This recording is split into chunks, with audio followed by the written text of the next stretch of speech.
Hello, and welcome to a live pop culture with Mystery Chris and myself, Keri Smith. You are watching on Deprogrammed, and we thank you for being here an hour early. We started early tonight at 7 p.m. Central because this might be a long show. We're going to try not be as long as the first one, and we appreciate you being here. If you're watching this later, thanks for hanging out. We're all very excited that Mystery Chris is back, and hold on, let me turn that off. Sorry, I'm getting spam calls. How are you doing? I'm good. How are you? I'm good. As I told you earlier today, I'm glad that we're hanging out tonight. I've It's been a rough few weeks, hasn't it? Been crazy. The world is crazy, but I suppose it always is. It is. It's been emotionally draining for a lot of people. I know for myself and others. So, hey, Kevin Anderson, what's up? Um, I am just going to tell you something up top right before we start. I'm tired, and you're going to help me wake up, as is this Red Bull. Um, and I stink. I smell like a leftist. I've been outside. My husband is actually doing all kinds of work today. We've been continuing to work on the backyard. I helped him with like a tiny bit of loading up bricks and pulling them on a in a wheelbarrow kind of thing, a buggy, and several times, and that was it. I was like, I'm done. I'm sweating. It's humid. It was raining, and so it's a good thing you're not in the room with me. I'll just say that. I didn't have time to shower before. Do you ever just play the Green Acres theme song while you're outside? No, but we should. Yeah. Sometimes he blasts classical music, which is fun.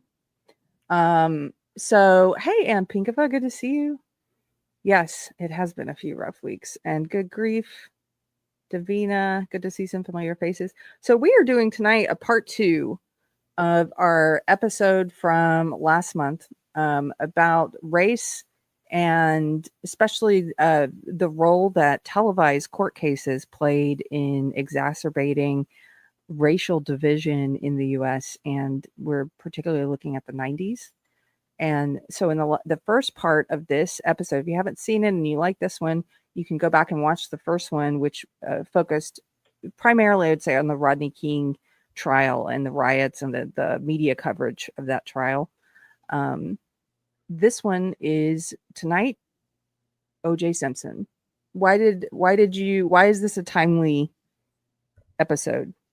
Well, next week is the 30th anniversary of the verdict, which is hard to believe. 30 years ago.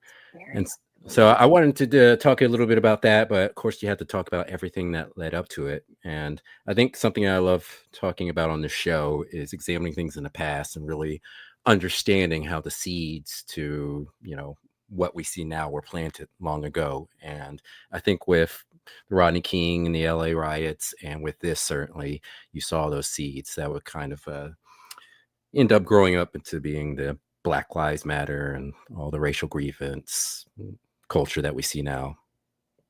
Yes. I'm excited because, as you know, I watch a lot of true crime analysis. I read a lot about true crime. I read OJ's book, If I Did It, years ago. I've seen pretty much every all the major documentaries and fictionalized series about the case. And so you just went and to prepare, you watched a lot of these for the first time. Is that right? Yeah, I watched tons of archival footage, watched a bunch of documentaries, and of course the ESPN one. There was actually 2 documentaries did. Netflix one that came out this year. I listened to the audiobook of If I Did It. So I know quite a bit about this case, which is interesting because I never really knew that much about it because I was like too young to really understand what was happening at the time. But now I do. And what's your verdict? Oh, he's guilty. He's totally guilty. He is. The dude's a sociopath. He Like is a sociopath. Yes. even if he didn't do it, like listen to the interviews after he did, or yeah, after the verdict that he did. Uh, there are points where, and we're going to play some of those too, but one of the interviews where he describes how he hypothetically would have done the murder, there's a point where he like chuckles and laughs. And I'm like, wait a minute. So prior to the trial, you're running from the police, threatening to off yourself and saying how much you loved her and you want to just be with her again. But now you're, making books and doing interviews talking about how you would hypothetically murder her. Like, who would do that? Who would do that? Even if it's like your worst enemy, like why would any sane person ever do that? Because he's not a normal person. No. What innocent person would do that? And they want to talk about his money troubles. Oh, well, he needed the money, so he needed the book deal. No innocent person would do that. There are people who claim to have been wrongfully convicted who have been sitting in prison for decades, and they could get out on parole if they would just admit that they did it, and they won't because they didn't do it. Do you know what I mean? Like, there are people who are like, I'd rather stay in here and than to admit to something I didn't do. And for him to be just so casually like, yeah, I'm going to do a book about like how I would have killed her if I had been the one who killed her. In some of those post trial interviews that you're talking about, there was that one televised one. I mentioned this to you before we started.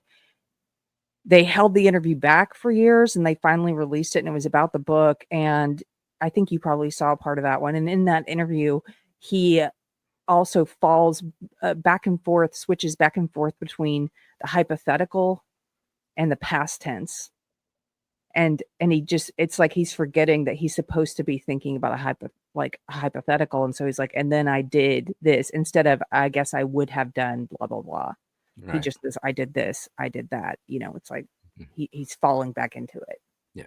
And I did also watch a number of some documentaries that argued that he was innocent, including the one, and we'll talk a little later about this, but there was a documentary that says that it was his oldest son, Jason, that was the one who actually did the murders. And that documentary is actually on YouTube. People don't watch it. I don't believe it, but a lot of people are gravitating towards this alternative explanation for the killer. That's insane to me. I'm so sometimes I encounter people who were in this time and place where, because the institutions have so thoroughly failed us, the public, our media has been lying to us, gaslighting us, propagandizing us. Our government, all of our institutions have failed us.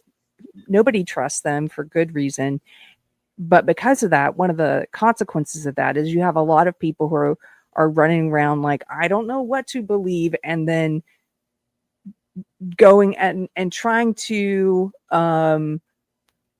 use critical theory to deconstruct things that are established with fact. So, for example, there's this podcast that's all about trying to get people out of prison who've been convicted of murder. And one of the people they are now going to be promoting, I think they probably already started, is Scott Peterson. They want to overturn Scott Peterson's conviction. And they are like, he's innocent and we're going to put forth. He is not innocent. And trust me, I know there are some people who've been innocent, who've been convicted, but he is not one of them. OJ is completely guilty. And there's certain, like, when I interact with someone who's like, oh, OJ was innocent, you maybe haven't looked at the evidence. And I'm like, you're a crazy person. Something is wrong with you. Listen, there are some questions I have about certain pieces of evidence and stuff, but I still think there's overwhelming amount of evidence to, assume his guilt based on that. Yeah. Are there certain things I'm like, where did that come from? Or what's the explanation behind that? Yeah, of course. But I don't think it's enough to go, well, clearly didn't do it. Yeah. Okay. So where should we begin? So I wanted to talk a little bit about OJ before the murders, because I think for a lot of people who weren't alive at that time, and even if you're really young, or maybe even you were alive at the time, I think it's hard for a lot of people to imagine that was a period of time in which everybody loved OJ. Mm-hmm. He was a NFL star. I brought up a little clip, and You just mute it just to be case. I think NFL is okay with old clips like this. But yeah, NFL star, played for the Buffalo Bills, San Francisco 49ers as well. And it's funny that every time ESPN does like greatest NFL players of all time list, they always leave him like either at the very bottom or they try to leave him off. I'm like, I get it, but he clearly was one of the best running backs and NFL players of all time. But they don't want to say Yeah. it. The alleged. They Did we have to say allegedly killed? Do we have to say he's dead now? no, he killed. I'm not gonna no. Okay, let me so that was him. He go ahead. No, go ahead. Do you want me to pull up this Hertz commercial? Yeah, pull up Hertz. So NFL star, he was in a lot of commercials. He became the spokesman for Hertz rental cars. And this is one of the most famous ads of all time. Play a little bit. Nobody does it better than Hertz. Nobody does it better. I thought that was you singing. Sees the others by far. Nobody does it best for you. Hertz, a superstar.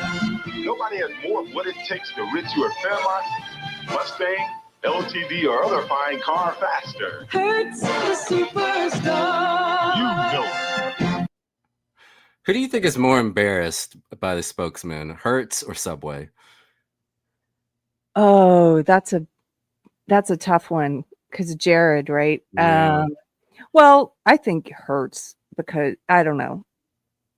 Actually, no. It's been long enough ago that they don't even. Most people, like it's Don't like you said, a associate lot it. of young people don't even realize how big he was, Yeah. how mainstream. And the murders did, happen, over a decade later when he wasn't as popular as he was in the 70s. Okay, I've got another one here. So this was just funny. So another Hertz commercial with horrible special effects in this one. Is this the one where he's flying? Yeah.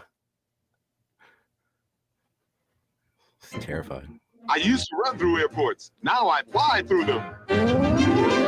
With new Hertz #1 Express service, I fly nonstop from my plane to my car.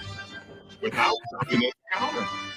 If you ask for #1 Express and make a reservation, your Ford or other fine car and contract will be waiting at the #1 Express booth. Once again, Hertz puts you in the driver's seat faster than anybody else. Someone needs to do like an AI version of this where he's flying and then Superman shows up and they start fighting. Then we've got a chicken commercial. Yeah, I didn't even know this one existed. I didn't know he was a spokesperson for Pioneer Chicken, which I never heard of. I have no idea. Didn't either. I've seen the Hertz ads, and I've also seen magazines. Like I go to a lot of antique shops and vintage shops, and I'll see like old magazines with him in them with the Hertz, the print ads. But I didn't know about Pioneer Chicken. Here we go. 13. Hey, OJ, you sure enjoy that Golden Pioneer chicken. Oh, yeah, I love it. As much as I love Pioneer's new country spicy chicken. The Golden Pioneer chicken has a crispy, crunchy taste. Sure, but country spicy is a whole new way to love chicken. Well, at least you both agree on Pioneer's new buttermilk biscuits. Who wouldn't? They're baked fresh in Pioneer's own oven, fluffy to give you mouth-watering taste. Why, they're almost as good as my mama's. Your mama. The taste of America loves best Pioneer. Mama never told me about you. 13. Oh, two OJs, Hey, terrifying. OJ, you sure enjoy that Golden Pioneer chicken. Oh, yeah, I love it. Sorry. Probably cut the chicken himself. This is relevant to what we're going to talk about tonight, race and how not just how the case used race, but how the media used it. And so I think it's important to say before the murder, there were some people in the Black community who kind of criticized him as being, a white man's Black person who talked about how he primarily dated white women, was married to a white woman.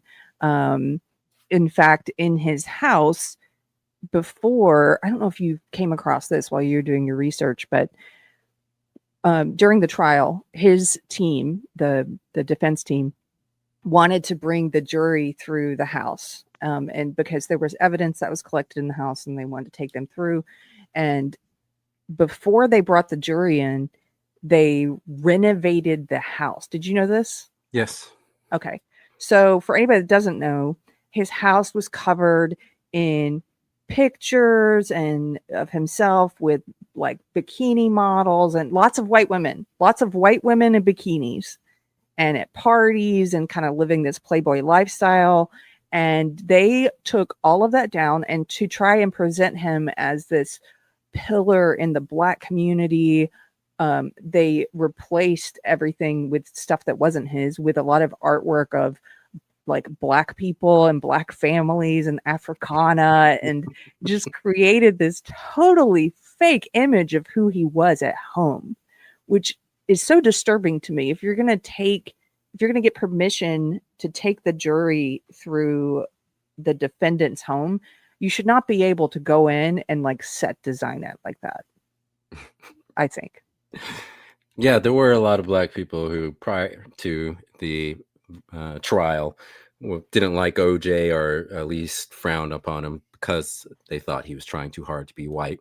In fact, I found we might have time to play it later, a clip of everyone's favorite Michael Eric Dyson after the verdict, chastising OJ for trying to be white, and now that white society has rejected him, maybe he'll understand what the true Black experience is. Just nonsense. And it's funny, I was thinking like, wait a minute, so you're mad that OJ was trying as best as he could to ingratiate himself with white people. Well, do you ever think that his efforts to ingratiate himself with white people allowed him to get away with beating his white wife for several years? I mean, because there were several times when cops were called out to OJ's house when he was married to Nicole. And of course, many times Nicole didn't file a report, but OJ is very chummy with the police. They didn't rough him up. They didn't beat him for beating a white woman. The one time he did get convicted, that 1989 case, he gets a slap on the wrist. He just gets probation, community service, instead of getting jail time, which the city attorney told the judge that she did not recommend he get jail time, even though she later tried to lie about that. But do you think if he was like some poor Black guy in the same situation, he would have got that break? No. So there's some benefit. Like maybe these people, you think they're so racist, maybe they see things in more of a classist way rather than a racist way. Can you guys hear? I'm sorry to interrupt you. That audio issue on your end has come back, but it may just be me. If it's only me who can hear it, it's fine. So you guys in the chat, let me know if you can hear that. If it continues, we're going to go ahead. I'm not going to pause the show for it, but this is another. What is this one? So this is the famous OJ tape. So this is exercise video he did, and this is right before the murders, and actually during the trial they brought this tape up as evidence that OJ wasn't suffering from arthritis, or at least it wasn't as severe as the defense was trying to make it seem, because they're saying he could have committed these murders. He's got really bad arthritis. Okay, I'm going to show this. People in the chat are saying, yes, it sounds like a fax machine. It comes and goes, and they all hear it. It's like a buzzing. Yeah. Here. It's the fan. I just slapped it. Okay. Right. Is that better? Not only are we shaping the muscles and strengthening joints, but we're elevating heart rate. Arms up. Let's go. Start here and down. You guys be real clean with your movements. Our form is everything. That's it. Okay. One more time like this. Okay, let's go every time. Ready? Here we go. He's such a goober. I know. Okay, now we're getting into post-murder. Tell me what this is. So this one is the NBC report. So the murders happened, I believe it was June 13th, 1994, sometime at night after 10, it's believed. And so this report, I do believe, is from the next day when the police released that they were considering OJ a suspect. June 14th, 1994. Good evening. OJ Simpson, one of America's best-known sports and entertainment personalities, remains secluded in his Los Angeles home tonight as reports and rumors about his possible connection to his ex-wife's murder are getting wide play. There has been no formal police action, but the coroner's report is in. Nicole Simpson and the man found with her had multiple wounds. OJ Simpson has not been seen since he arrived late yesterday at his Brentwood estate. Family members and friends stayed with him through the night and continued arriving today. The bodies of Simpson's ex-wife, Nicole Brown Simpson, and Ronald Goldman were discovered early Monday morning.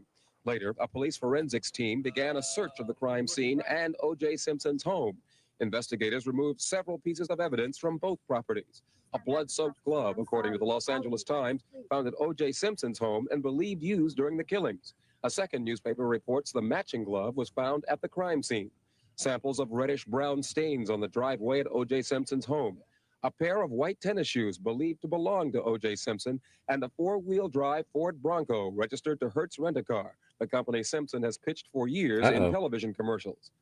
NBC News reconstructed the events leading up to and after the murders. Early Sunday evening, OJ Simpson, Nicole Simpson, and their children gathered at a local dance school where the eldest daughter performed in a ballet recital. After that, the family parted company. Nicole and the children joined a party of family and friends at the Mezzaluna Italian restaurant a short distance from her home. Investigators estimate that Nicole Simpson and Ronald Goldman, a waiter at the restaurant, were killed between 10 and 11 Sunday night. Neighbors told police they heard dogs barking wildly just before 11. At 11:32, O.J. Simpson checked his luggage, then boarded an 11:45 American Airlines Flight 668 bound for Chicago. The bodies were found at 12:10 Monday morning outside Mrs. Simpson's Brentwood home, usually a 20-minute drive to L.A. International Airport. O.J. Simpson's flight landed in Chicago at 5:48 Central Time. He checked into the O'Hare Plaza Hotel near the airport at about 6:15 Monday morning. According to hotel manager Peter Phillips, Simpson received one telephone call, then made about 10 calls. He checked out of the hotel almost immediately after making those calls. Simpson then boarded a 9:41 flight to Los Angeles. He arrived at Los Angeles International Airport at 11:08 Pacific time and was questioned by police for about 3 hours and then released. Police refused to say anything about the investigation or the nature of Mrs. Simpson's relationship to Ronald Goldman, the second victim. Employees at the restaurant where Goldman worked say he went to her home Sunday evening to return her glasses. At this hour, O.J. Simpson remains at his Brentwood estate. Late this afternoon, the L.A. County Coroner's Office released partial autopsy results. They indicate that both Mrs. Simpson and Ronald Goldman died of multiple sharp force injuries and stab wounds. Police are also still awaiting the results of forensic tests on items collected at the crime scene and at O.J. Simpson's home. Yeah, you can stop it there. So we are going to get into some details of the case as they come up. I'm sure some will be necessary at times, but this episode is like focusing on how the media used race and talked about race as it related to the televised trial. And so that's what we're going to be focusing on. Otherwise, this would be a 25-day episode. Almost as long as the trial. Right. So, but if you have specific questions, feel free to ask them. I did want to thank one person quickly. Silo, full of Cool Ranch Doritos. Cool Ranch. Back when I ate Doritos, that was my favorite flavor. For $2, thank you for the super chat. Says the OJ trial delayed soap operas and cartoons on TV. Oh yes, I remember. Hey Randy. Randy Wallen's here for $10. Says, I lived on Bundy. Oh, I know Bundy in West LA in the early 90s. Friends that lived in Brentwood near OJ said it was known that he regularly abused his wife. I drove by the murder scene hundreds of times while I lived there. Yes. The police were called numerous times for domestic abuse. And as Mr. Chris said, he would often just get a slap on the wrist. He was friends with a lot of cops.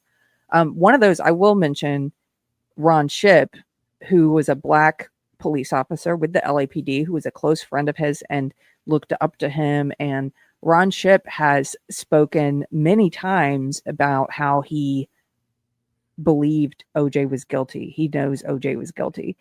He also was one of the ones who talked about how when he first, after the murder happened, and he went to see OJ and to see if there's anything he could do to help, that OJ had changed his story to Ron even about how he got the cut on his left hand. He changed his story 3 different times. His first story to police was that he cut his hand in that hotel room in Chicago that you mentioned he was at, that he cut his hand on a glass, that when they called him to let him know that his ex-wife was dead, that he broke the glass and cut himself. But he told that version to Ron, but he also told Ron that he cut it in the Bronco, like trying to close the seatbelt or something, trying to get something from between the seat. And then there was a third story that I can't recall, but he kept changing that story, which again, why does an innocent person not remember how they cut their hand? Or why do they have different stories about it? Let me try this one this time. Or I can't remember what I told that person. Let me tell this, that kind of thing. Okay. What's the next? Or did you want to say something about that before we move on? I was just say there are people, people who defend OJ will say that a lot of witnesses, people who are on the plane, and even the pilot of the plane who asked OJ to sign stuff, didn't notice any cuts on his hand. So just disclosing that, to be fair. But I think it was there. They just didn't notice. But yes, well, some of those people who were on the plane also said, well, they didn't see his left hand. They just saw his right hand. So there you go. Okay. And so this next one is ESPN breaking it. So I wanted to also show how this involved the sports world. Obviously, him being a former athlete and a commentator for NFL. ESPN actually did quite a bit of reporting on OJ and trial. And so you can see how it was going beyond just the regular news channel, I guess CNN, and then all the broadcast channels, but how more and more stations and programs are starting to talk about OJ. For an ESPN special report. Good afternoon, Charlie Steiner in the Sports Center newsroom. One of America's most famous sports heroes of the 20th century, OJ Simpson, will be charged with 2 counts of murder later this afternoon. He is to be arraigned in Los Angeles at 5 o'clock Eastern Time, 2 o'clock in Los Angeles. Simpson left his $1 million mansion in suburban Brentwood about 2 hours ago, along with his lawyer, Robert Shapiro. As best as we can tell for the moment, he has not yet arrived at Los Angeles Police Headquarters, but ESPN's Mark Schwartz is there. He is standing by now live. Mark? Charlie, you are correct. That is the way we understand it here, that a criminal complaint has been filed against O.J. Simpson, that he will be charged with 2 counts of murder in the first degree with an allegation of special circumstances. Now, let me explain special circumstances. A source inside the LA County District Attorney's Office told us that in California, special circumstances can be invoked in one of 2 cases. One where there are multiple murders, and in this case there are. Another situation in which special circumstances can be invoked is a murder lying in wait, and police do believe that this was also an ambush murder. And in either case, special circumstances could be invoked, and what that means in effect is that prosecutors could look for the death penalty against the perpetrator. We are expecting a news conference here from the Los Angeles Police Department behind me at any moment. Crazy. And so, yeah, I think that was pretty sure the 17th. And so on the 17th, the police made an arrangement with OJ's lawyer, Robert Shapiro, that they were going to go to Robert Kardashian's house. Yes, that is the father of Kim Kardashian, where OJ was at, and that the police would then arrest him and take him to downtown police headquarters. But things didn't go according to plan, and OJ somehow slipped out without Bob Shapiro knowing about it. I don't believe that, but he and his friend Al Cowlings took off. And so while the police were waiting, OJ was nowhere to be found. And so they started to search for him.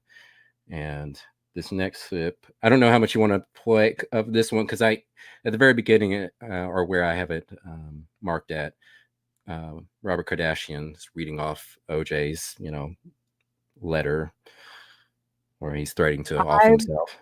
I want to hear the letter because he's a sociopath, and I want to hear it. I want you to hear how he puts it together. Okay, here we go. Now I would like to introduce to you Mr. Robert Kardashian, who is one of Mr. Simpson's closest and dearest friends, who will read a letter that OJ Simpson wrote in his handwriting today. Thank you.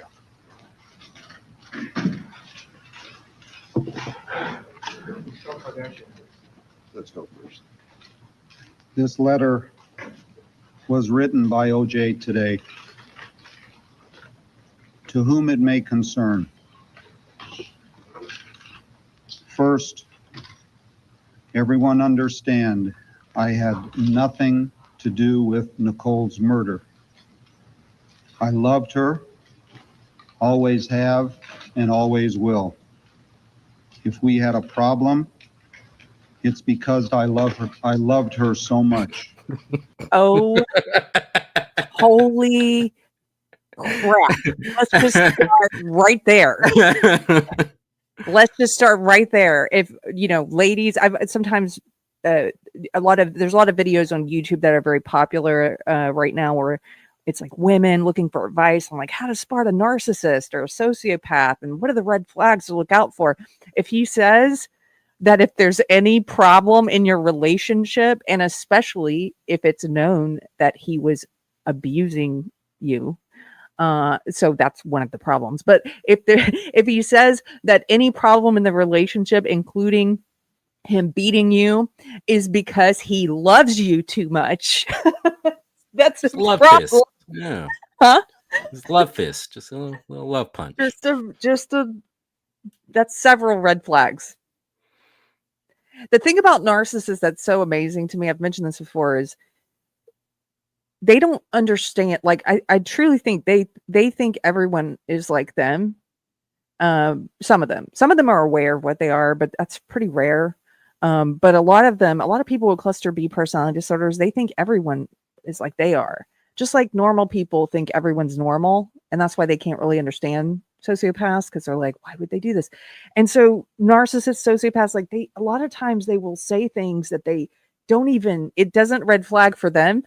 They can't fake being normal. Like they immediately, what is this? The second line of his suicide note, and he's saying something insane, like any problems because I loved her too much. What is wrong with you?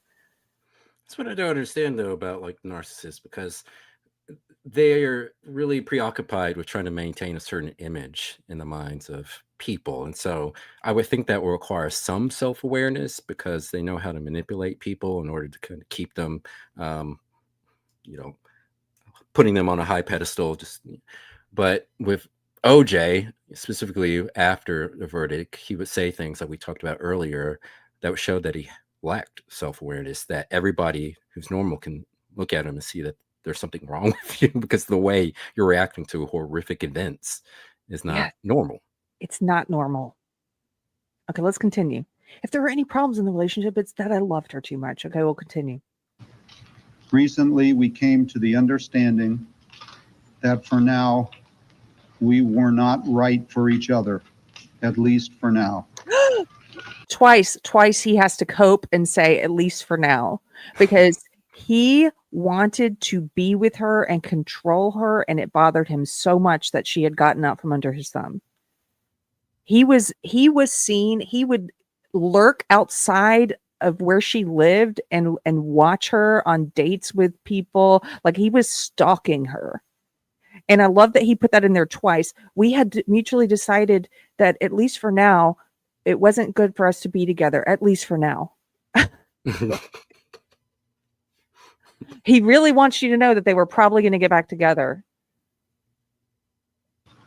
Despite our love, we were different, and that's why we mutually agreed to go our separate ways. It was tough splitting for a second time, but we both knew it was for the best. Inside, I had no doubt that in the future we would be close friends or more. Unlike what has been written in the press, Nicole and I had a great relationship for most of our lives together. Like all long-term relationships, we had a few downs and ups.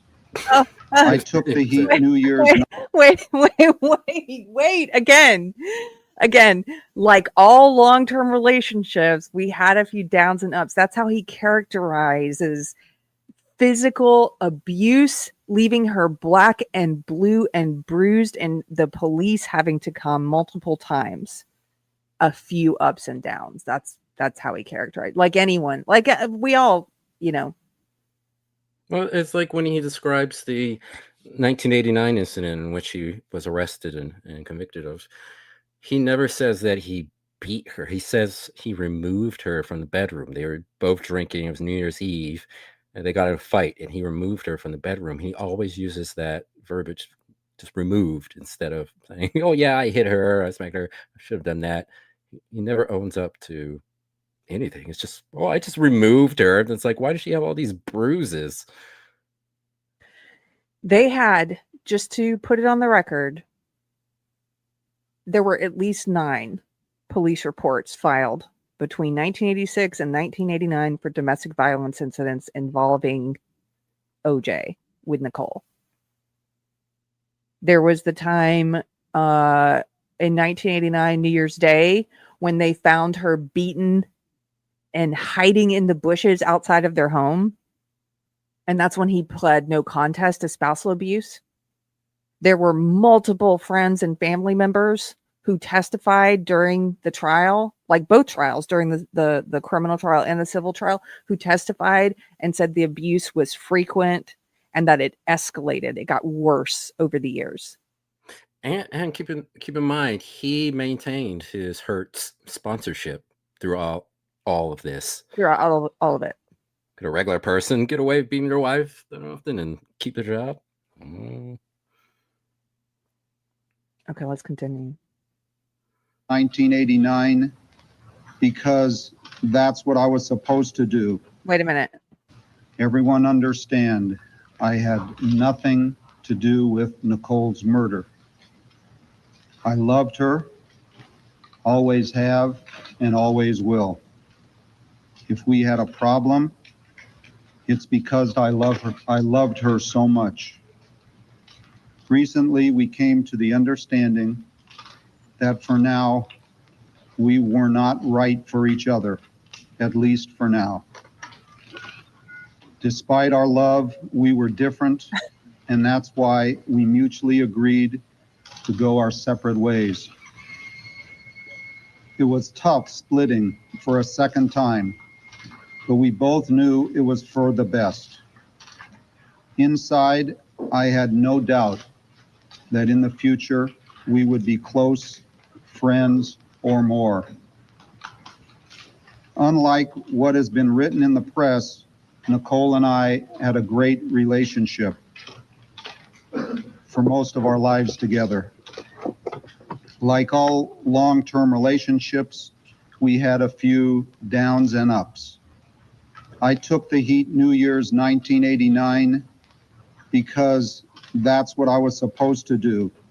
I did not plead no contest for any other reason but to protect our privacy, and was advised it would end the press hype. I don't want to belabor knocking the press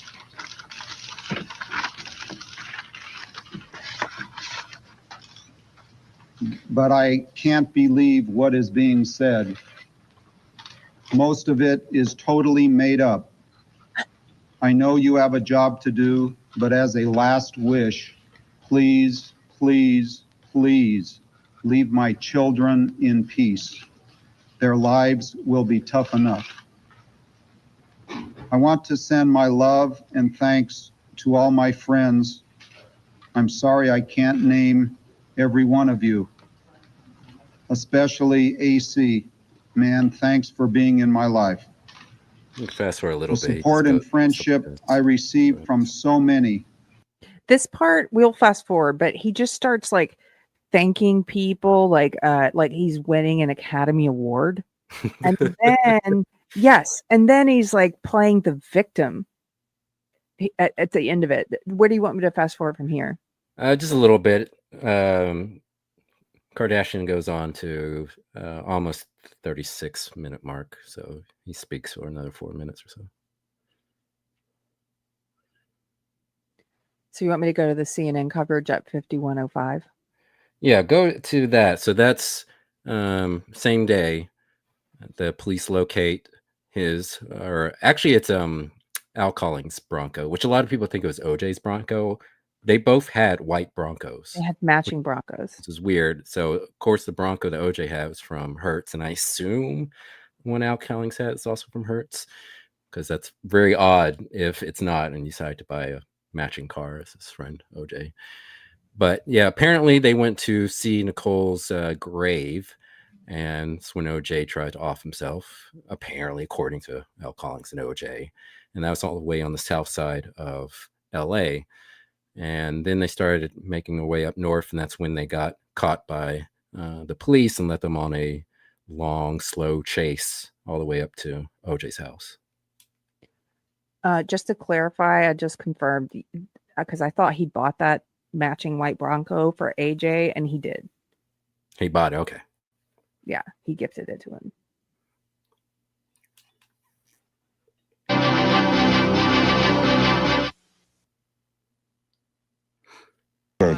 Police believe he is in that vehicle.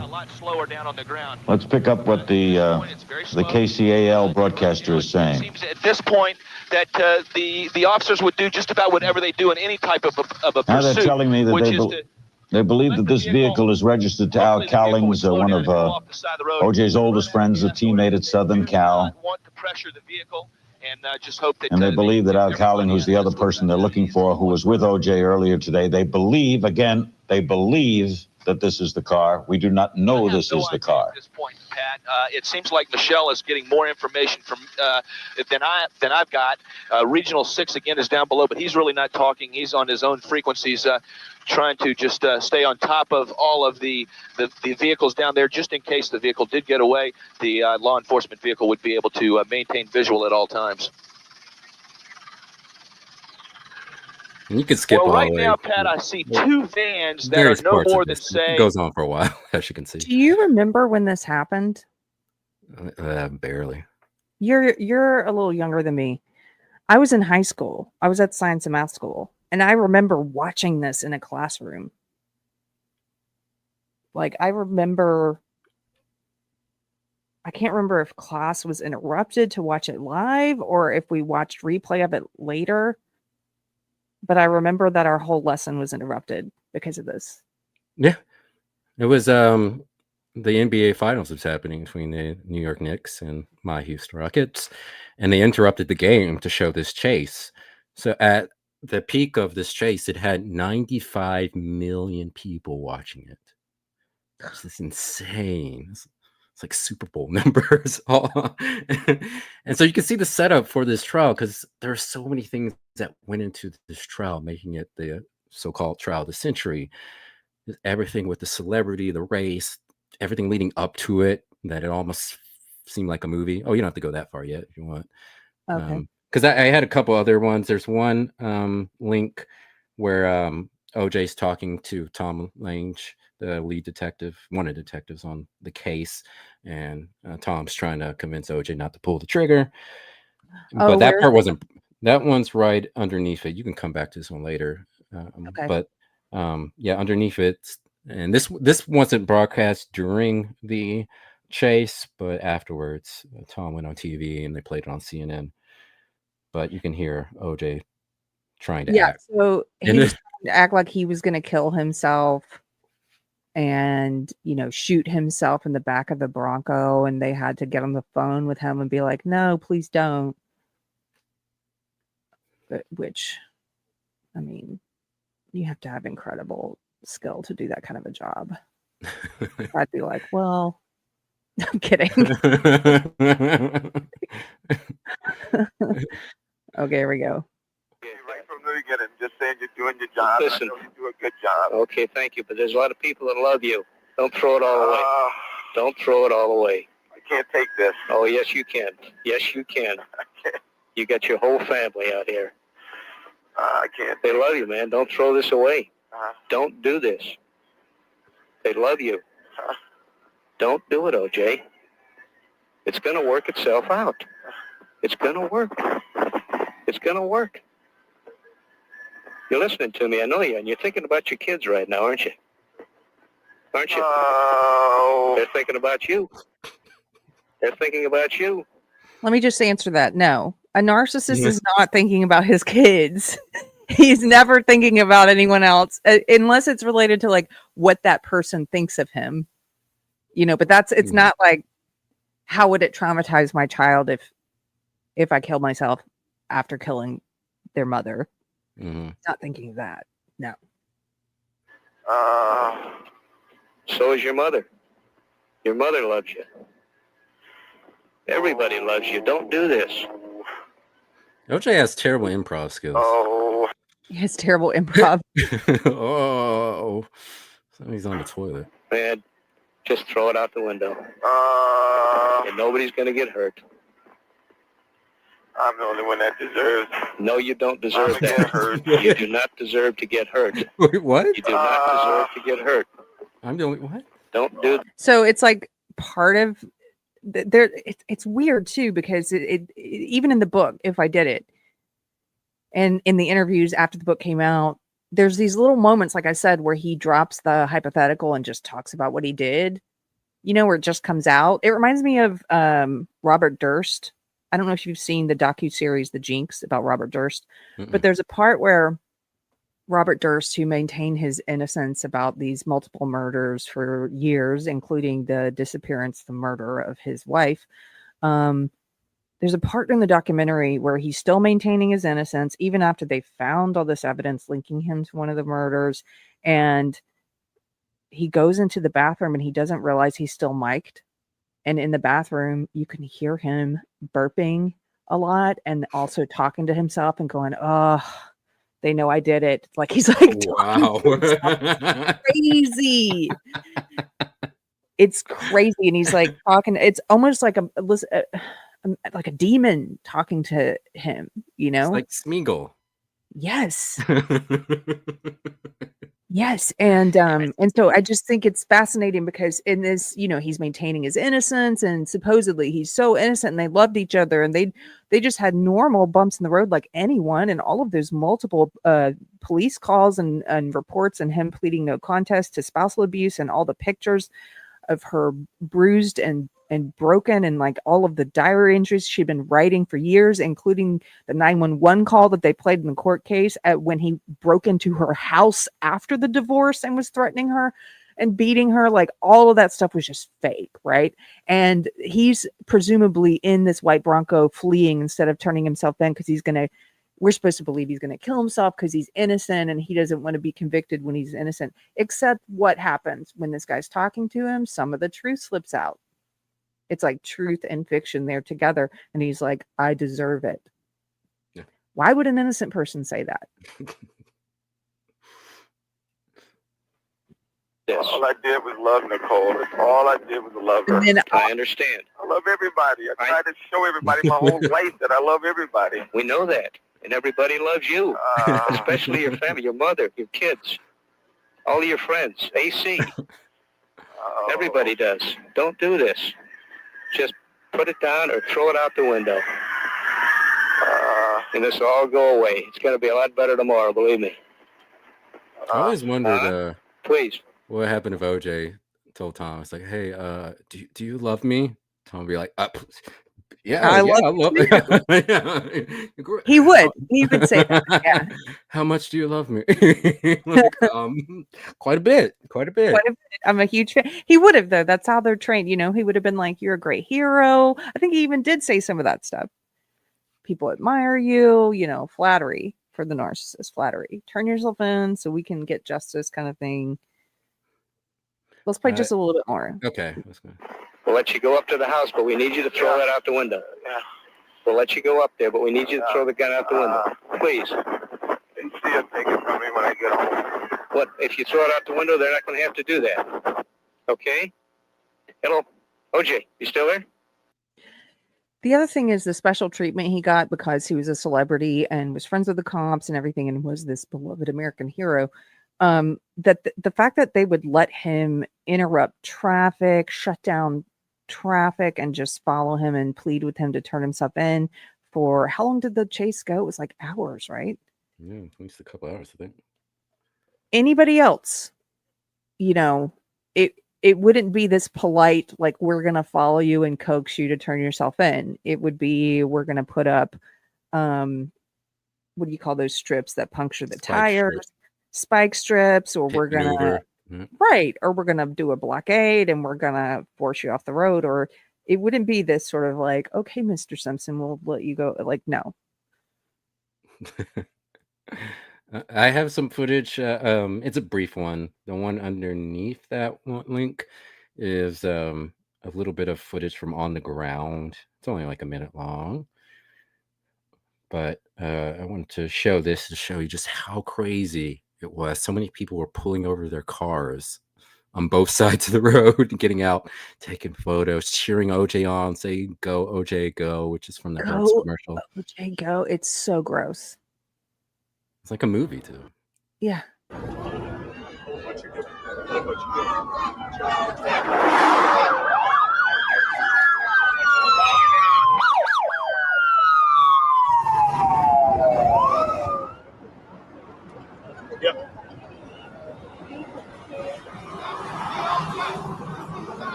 You stop it there. He's about to play this house. But yeah, that's insane. And then, real quick, the one underneath, I just want to show a little bit. This is from a helicopter feed, but I just want to show a little bit. I think if you go to 7:15 mark, I think is when I think that's a spot where they're showing him trying to weave through crowds of people who are storming the road. Lane now. Yeah.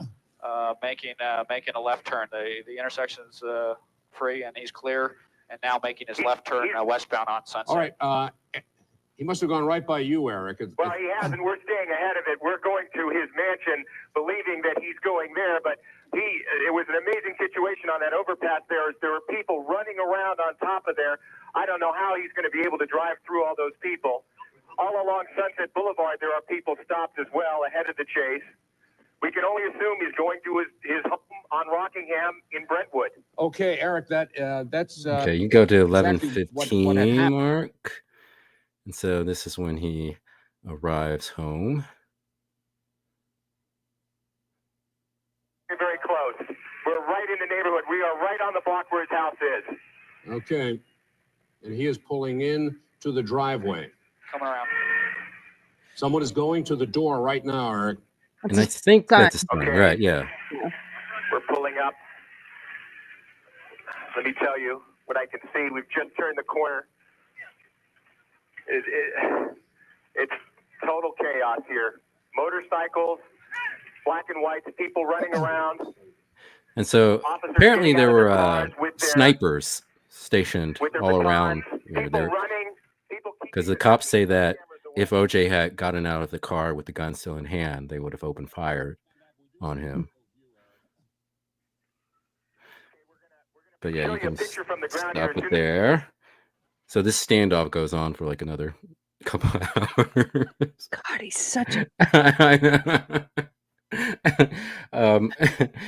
You can, cause I have 2 links for the standoff. Go to the second one. So during the standoff, all the helicopters are hovering above. This one's from the one underneath. This one is when ABC got pranked by a caller. Somebody pretending to be a neighbor to OJ's called in and somehow was able to get through to Peter Jennings and talk to him. And just, yeah, you'll see. I didn't know about this. I didn't either. And it just seems perfectly clear that Cowling wants everybody to be calm.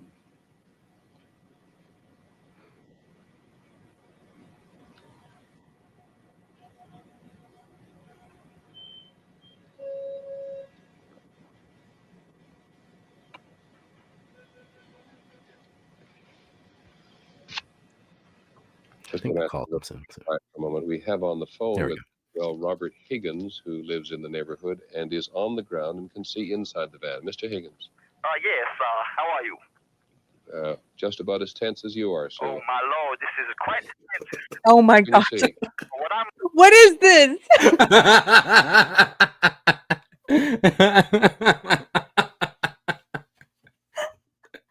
I didn't know about this. Neither. It's missing from all the documentaries on OJ. Do you think he's faking his accent? He's got it. Yeah. Oh my Lord. Looking at right now is I'm looking at the van and I see OJ kind of slouching down, looking very, very upset. Now look at here, he look very upset. I don't know what he gonna be doing. Can you see him doing anything specific? Is he merely sitting there? He is just sitting around, just looking like he'd be very nervous. Can you hear anything, Mr. Higgins? It's just too much commotion. I be in the back of a news van, so I can't really hear that good, but I can. Do you think it's a white man doing Yes. It's a white man doing a black accent? Yes. How did you find this? I don't know. See it all, and I see OJ. I see OJ, man, and he looks scared. And I would be scared because there's cops all deep in this. Thank you, Mr. Higgins. And Baba Booey to y'all. And there we go. So he's a fan of Howard Stern. Yep, Howard Stern. And so Howard Stern's fans, I don't know if they still do it, but they used to play pranks calling the shows and stuff, and they always end with Baba Booey. Okay. That explains. Yeah. That's funny. So that was standoff. OJ ends up giving himself up at like 9 o'clock at night. And so they take him in and take him to police headquarters. Okay, so should we play more, or do you want me to? Let's move on to how they started covering this. Let's move on. Okay. So this next one, this is, I just want to show the picture. You don't have to read anything. But you go here. So this was one of the things that first caused a lot of Black people to believe that the media, justice system, etc., were racist towards OJ.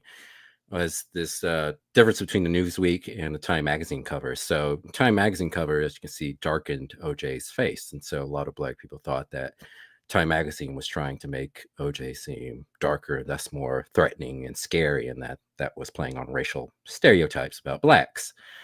Now, the art director for Time magazine, who did this picture, said that the reason why he made it dark like this was because they, at Time, knew that Newsweek was going to release an OJ magazine on the same day, and that likely they were going to put the picture of OJ being what do you call it? My brain's not working. The mugshot. Mugshot, yeah. And so they wanted to differentiate their cover from Newsweek, and so he decided to darken it for dramatic purposes, not thinking that it would cause people to think that it was racist, but it did. Now, I'm going to give you my opinion on this, and I want to hear yours. This has nothing to do with race. This is on the right. This is a artistic decision where they put I forget what you call that filter, but they put it on the whole photograph where you can see a shadow creeping in from all the edges. There's even an Instagram filter with that name. I forget what it's called, but it's where you've got that shadow coming in from the edges and there's a shadow cast on the whole image. And it's an artistic choice. It's not like, oh, we need to make him look more Black. I mean, that's not even how you would do it. If you were trying to make him look more Black, you wouldn't put him in the whole image in a shadow. So this is one of those things where, yeah, I absolutely believe the artistic director. This was not anything to do with race. And yet I think this is interesting because it later on, as woke ideology became popular, and one of the things that woke leftists say is that your intent doesn't matter. They say that racism, whether a racism happened, is totally dependent on the person who sees the racism, who calls the racism out. And so if you, like, this person's like, oh, well, I'm sorry, I wasn't trying to do anything about race. This is an artistic choice. I had nothing to do with trying to make it look black or anything. They would say that doesn't matter. Your intent doesn't matter, that it's racist anyway, because they would say, I receive it as racist, therefore it is racist, which is ridiculous. It's not subjectively up to the person who's calling it that. What is your opinion on it? Well, I don't think it's racist, but I do think it's biased in the sense that they are trying to make it more forbidding. Like he's guilty. More scary. And I think if people are complaining about that at the time, then I can understand how the media was biased, even though I think with everything people knew at that time, I think it was kind of easier to believe that OJ did commit the murders. But still, I do think that it is kind of biasing people. Well, yes, I would agree with that. I don't think it's about race, but I think that obviously Time thought he was guilty, and they were right. Okay. That's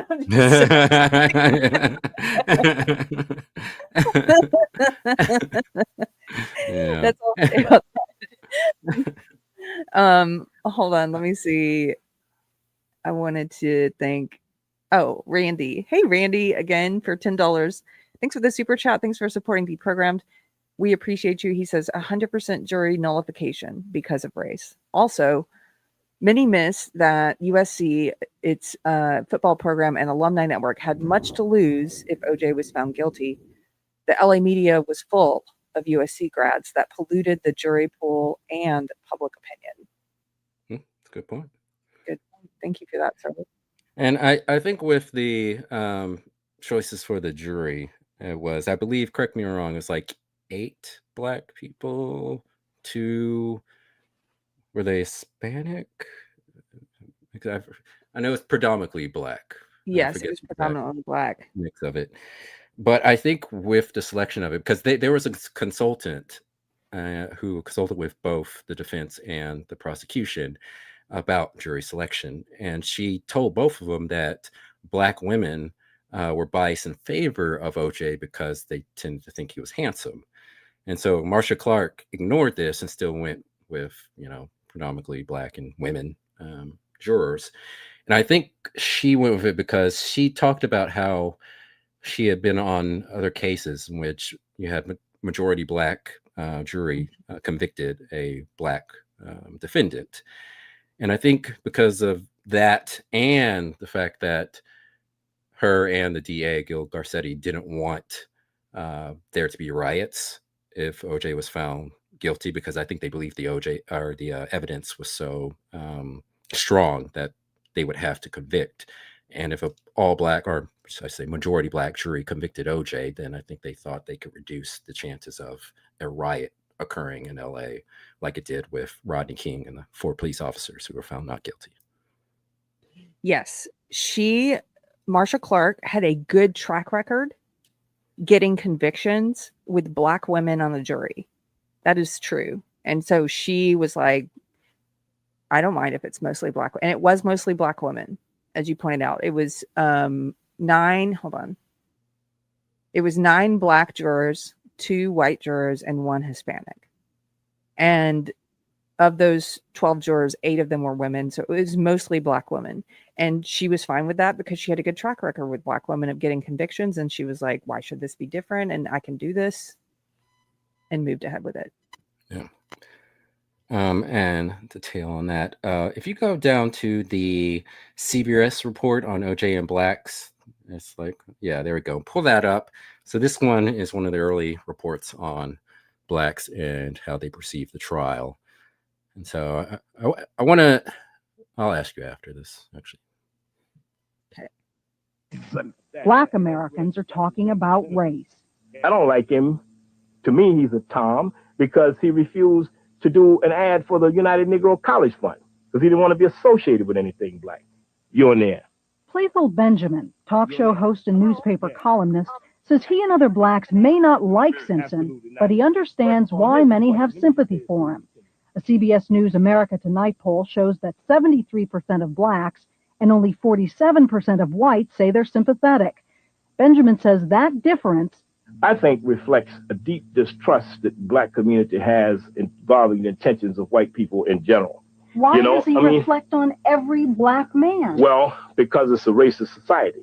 And some people do see it as reflecting. Saying that. What It's do you got mean to be I keep deeper saying than it? I mean, that. black guys walk down the street. What are you talking about? I walk down the street and white women grab their purses. I'm a 52-year-old man, who's had a distinguished life, never spent one day in jail for anything that didn't involve the civil rights movement. What are you talking about? Get real. You understand what I'm saying? Being a black male in America is a risky business. No one escapes, and nor should one want to escape one's blackness. Shelby Steele, who lives in Monterey, California, and is the author of The Content of Our Character, says blacks have a sense of collective responsibility, a feeling that when one black falls, the whole race suffers. So it's not necessarily OJ at this point. It's just that he's a black man. He's a black man who white people are scrutinizing profoundly. But they're not scrutinizing him racially. But he's still black. And so the idea, the anxiety that we have as blacks is that, oh gosh, they're going to look at him and they're going to at a man who's fallen, who may have committed a horrible crime, and they're going to again use that once again as evidence against all of us. We're going to be all held accountable. Time magazine's June 27th cover reinforced the perception of Simpson as a black man. The photo was altered to make him look darker, which many saw as racist. And yet OJ has lived largely in the white world. He did just what white defendants who have money would do. He hired the celebrity lawyers, the Dershowitz, the Baileys. Attorney William Kunzler has represented minority defendants in high-profile cases for 4 decades. He says since O.J. Simpson can't escape his blackness, he should use it to his advantage. I would reach out to the black community now. That's why I urged and recommended that there be a black lawyer in this case, for example. He does not understand symbolism in criminal matters. He doesn't understand the influence or lack of influence of race. William Kunzler has recommended that OJ use race to his defense benefit. You're rolling your eyes. You know, these folks are tin heads. They really work on your nerve because there are, I'm certain, other aspects of this case that they can exploit to his advantage than to do that one, because that one's completely transparent.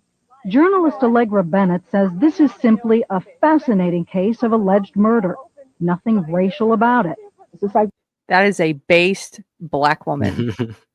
Watching a soap opera that's been kicked up to the highest level. But to constantly peel back the layers or try to peel back any layers to find a racial context for it, I think is a waste of time. But Nicole Simpson was white and grew up middle class. O.J. Simpson is black and grew up poor in the San Francisco neighborhood.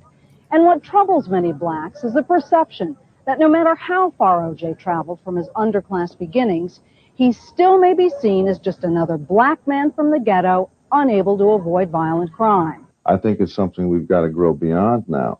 I don't think O.J.'s story in any way says anything about black America. What we've got to be able to do is the same thing whites did with Richard Nixon. He doesn't reflect on us. He fell of his own doings. While black America continues to wrestle with just how to view this tragic case, perhaps the most clear-headed perspective comes from a young man we met back in Potrero Hill, the neighborhood where Simpson grew up.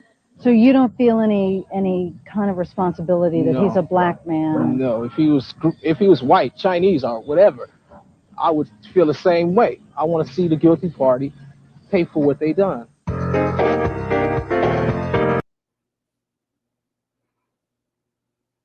You still there? I'm still here. So, there's a lot packed in there. You know what's so interesting is this is before he picked up Johnny Cochran, right, and added a black attorney, basically taking the advice of that white lawyer they just showed, who was sort of like, he needs to play up the race angle and he needs to have a black lawyer. And and sort of taking that advice and making it a racial issue. So this was before that happened. And it's interesting to see so many base Black people who are like, no, he doesn't represent us. This isn't about race. That young man, the base Black woman who are like, there's so many other angles they could use. Why would they exploit race? Well, because it's easy and it's divisive. The other thing that's interesting is when they're talking about, which I think they kind of forced this on Black people. They're saying that this is just natural to Black people. But I think the media kind of influenced this and pushed this idea on Black people that like you have to rally around and defend this murderer. And they're pushing this idea that, to Black people, when they look at this, they see the story that no matter how successful you are, no matter how much you achieve, that you can't just like murder your ex-wife and a man and get away with it. Like as if you should be able to. Like that's basically what they're saying. Like no matter how much you achieve, it looks like you can't get away with murder. Like no, you can't. That's the law. And the last thing I'll say before I let you go is this case, if you took all the racial lens off of it that they artificially applied, that they chose to use and exploit, if you took race away, this was not a case about a Black man being on trial. This is a case about a celebrity and a rich man being on trial. Those two things. This is why he got off. Yeah. He's a celebrity and he's a very wealthy person who could hire the best legal defense, who then, what did they do? Played the race angle. And that's something that, I've been thinking about a lot over the years, that a lot of these instances or supposed instances of racism have more to do with class than they do with race. And I think they've been mischaracterized to be racism, etc. But I was going to ask you that question, and you already answered it. But I was going to ask you whether you thought that the media was trying to get Blacks and whites to pick a side early on, because a lot of these pieces start off with the polls where they show, well, this percentage of Black people think OJ is innocent. This percentage of white people think he's, guilty. It's almost like they were trying to push people into either camps, make people think, oh, well, I guess I should identify with the larger group. That's what everyone thinks. I don't want to be an outsider, think differently. Yes. I'm also shocked that as many as 47% of white people were sympathetic to him at the beginning. Like that's pretty high. It changes though, because they do polls after trial and support the people. The number of whites who think he was innocent drastically goes down, and the number of Blacks who think he was innocent goes up. Yeah. Okay. That one was fascinating. Thank you for finding that one. So I guess we get a little bit into the trial itself. So again, we can't cover everything. We just want a little bit. So I put various markings underneath the link of where some of the interesting bits happen. But again, we could skip around because we don't want to be here for 8 hours. Let's start with Christopher Darden's opening. Is that at 26:55? Yeah, I think I have it queued up. Johnny's is at, I think I queued it up at Darden's opening. I think Johnny's is at 26:55. Oh, okay. I'll hit play. Can you guys see it? No, you can't see it. Not yet. There we go. Good morning, ladies and gentlemen. Convincing the jury of O.J. Simpson's guilt or innocence will be up to these two teams of legal heavyweights. Leading the prosecution is Marcia Clark, a steely prosecutor who has tried over 20 murder cases. Clark shares responsibility with William Hodgman and Christopher Darden. Hodgman is best known for winning the conviction of savings and loan financier Charles Keating. Christopher Darden, a 14-year veteran of the district attorney's office, will lead off the state's case. All right, are both sides prepared to go forward? In his opening statement, Darden will draw a roadmap of the case he intends to present. I think it's fair to say that I have the toughest job in town today. Darden begins by posing to jurors the most asked question of the year. Did OJ Simpson really kill Nicole Brown and Ronald Goldman? Well, finally, ladies and gentlemen, I am here in front of you this morning to answer that question. And we'll answer that question from the witness stand and from the exhibits you'll see in this case and from the evidence. And when you see the evidence and when you hear the witnesses and when you put it all together and consider the totality of circumstances in this case, the answer will be clear to you as well. The answer to the question is yes. The evidence will show that the answer to the question is yes. OJ Simpson murdered Nicole Brown and Ronald Goldman. Darden portrays O.J. Simpson as a man with two sides. Look at his face. Look at his smug predator face. He looks like a shark that wants to take a bite out of you. This is the thing about narcissists, like smug, angry. He hated, by the way, you know, he hated Christopher Darden. But he also knows he's on camera. Yes. And that was another criticism people had of Judge Ito allowing cameras in the courtroom, because that does affect the way the lawyers present the evidence, challenge it. OJ, oftentimes when he knew the camera was looking at him, he would like do a little smile. It's like, ugh, so sick. In public, the likable football hero and movie star. In private, a vicious abuser, and finally, a killer. He may be the best running back in the history of the NFL. We watched him leap turnstiles and chairs and run the airplanes in the Hertz commercials. And we watched him with a 50-inch afro and Naked Gun 33.5. And we've seen him time and time again. And we came to think that we know him. What we've been seeing, ladies and gentlemen, is the public face, the public persona, the face of the athlete, the face of the actor. It is not the actor who is on trial here today, ladies and gentlemen. It is not that public face. It is his other face.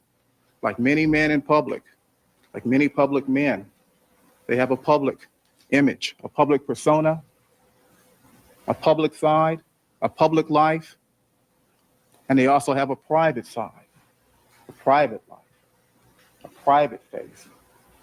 And that is the face we will expose to you in this trial. The other side of OJ Simpson, the side you've never met before. We will expose in this trial and show to you in this trial that other face, the face he wore behind the locks and the gates and the walls at Rockingham, that other face, the one that Nicole Brown encountered almost every day of her adult life. I have to say, this was one of the hardest things for them to overcome, is this guy being a celebrity. And like he's saying, so many people thinking they know him. Like they know him as a good guy. They know who he is. They don't know him. And I feel bad for Christopher Darden. I've seen so many interviews with him where it's very clear to me that he took on a lot of responsibility for them not winning this case. Yeah. That he didn't need to take on, but I know he took that on, and it just breaks my heart for him. Yeah. And for Marcia Clark, but that, you know, he also had to contend with people who were supporting this murderer, supporting OJ, saying that he only got the spot because he was Black. I'm sure, and they talked about how it would help to have a Black attorney on the team, but he wasn't originally on the team. He was a very skilled trial prosecutor, mostly dealing with gang violence and murder, and he was a very successful trial lawyer, although he wasn't as well known as Marcia Clark and Bill Hodgman. He was added to the team when the lead attorney, Bill Hodgman, collapsed during the trial at the beginning, or like in October, I think, collapsed, and they had to replace him. And so that's when the huge burden went to Marcia Clark.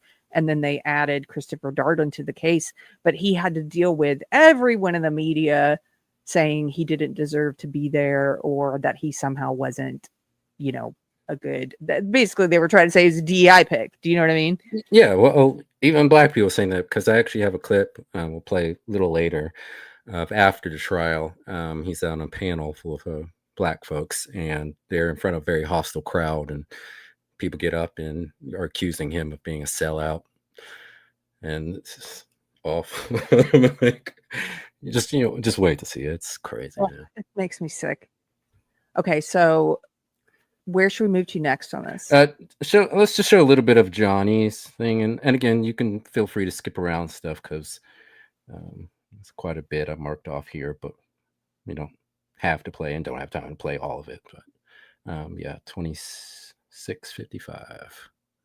To restrict its movement. Ladies and gentlemen, good morning to you. After the brief delay, Johnny Cochran begins opening statements telling the jury how he'll defend O.J. Simpson against 2 charges of first-degree murder. And it's my honor. Now, by the way, isn't it funny that Johnny Cochran got added later? He wasn't on the original defense team. He got added after we just saw that news clip of white attorneys saying, wow, OJ should really play the race card. Oh, and he should add a black lawyer. So Johnny Cochran gets added, but he doesn't have to face that same accusation from the media and from people saying, oh, you don't deserve to be there. You're just added because you're black. And privilege on behalf of the defense and our defense team, as it were, to stand before you now and address you what is called opening statement.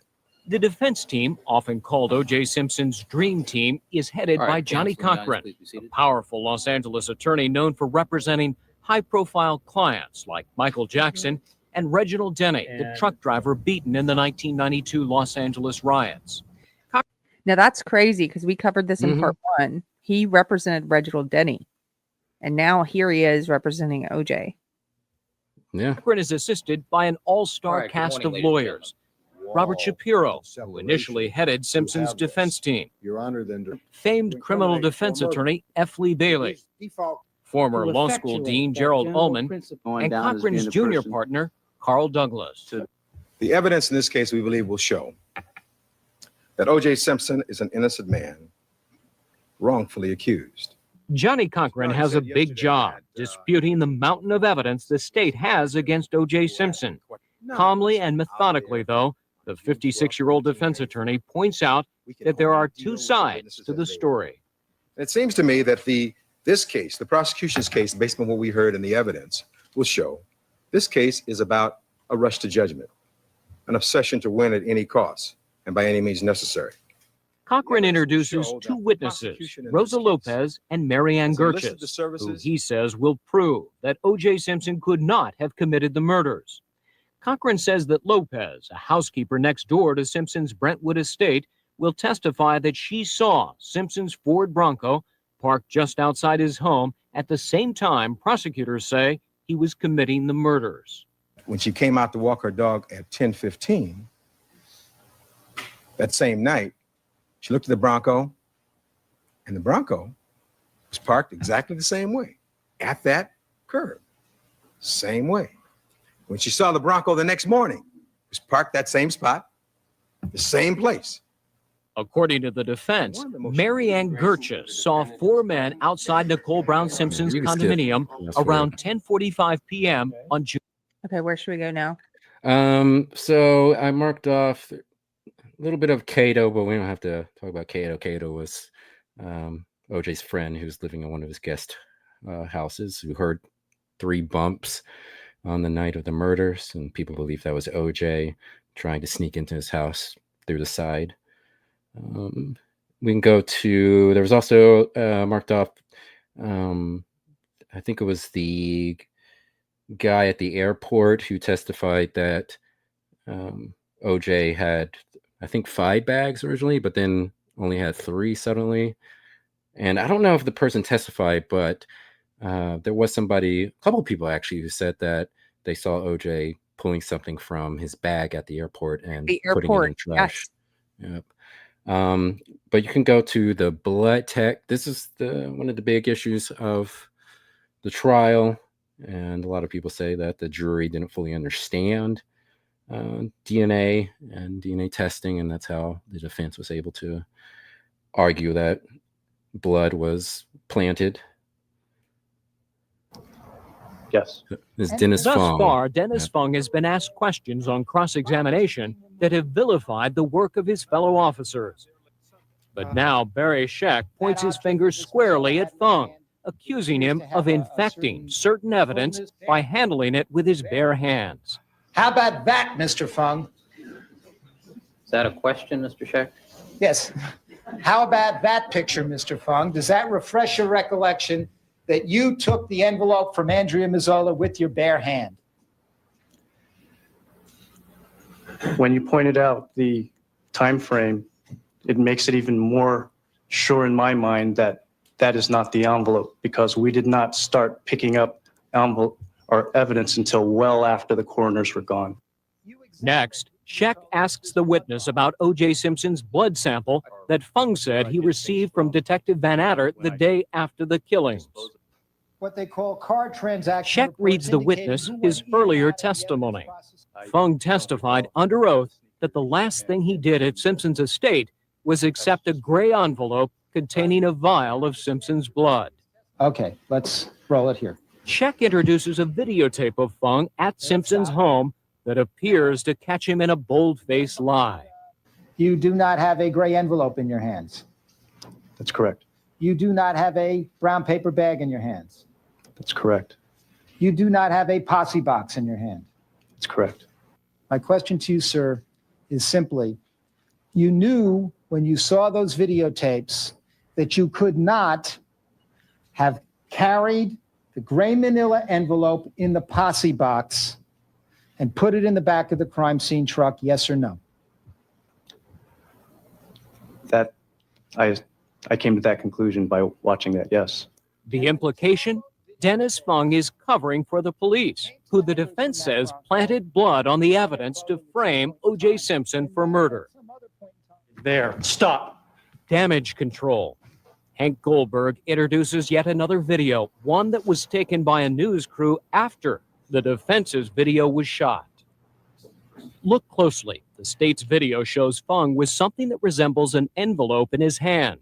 Were you involved in some kind of a conspiracy with Andrea Mazzola to cover up receiving some item with your bare hands? No.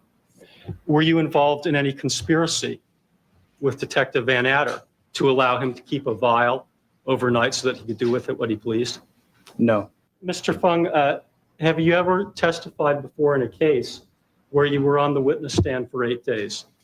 Wow. Never. Are you going to be glad to be off? Very. Okay. Thank you. Nothing further. Thank you.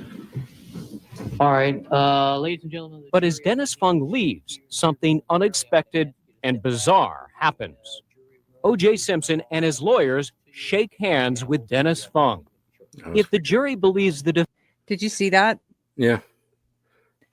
So that was one of the biggest blows to the case. And by the way, Barry Scheck, who was questioning him during that clip we saw, went on to work with what's called the Innocence Project after this. And he has talked about in interviews how they could not overcome the DNA evidence, that there was OJ's blood at the crime scene.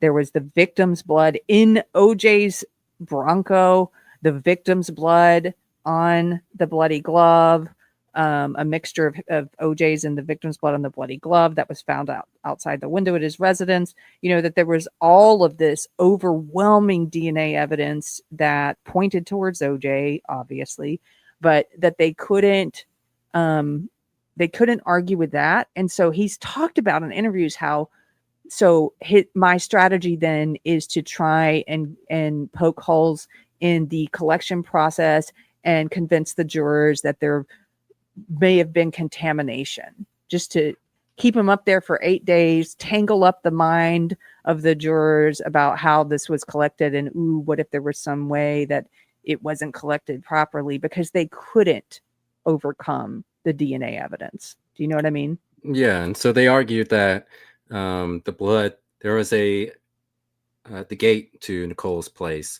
there was a drop of blood that wasn't in the pictures, and I don't have an answer for this, but it wasn't in the original pictures that they took the morning after the murders. And then 2 weeks later, it was there. And so Baryshek decided to capitalize on that and accuse the police of planning that, because when that blood sample was analyzed, it was found to have traces of a EDTA, which is a Preservation. Yeah. And so it was also found on 2 of OJ's socks, and I do have a timestamp for that, or maybe one of his socks, but the pair of socks lying in his bedroom. And so they said that because this preservative was added to the vial of blood, it's in all vials of blood to preserve them.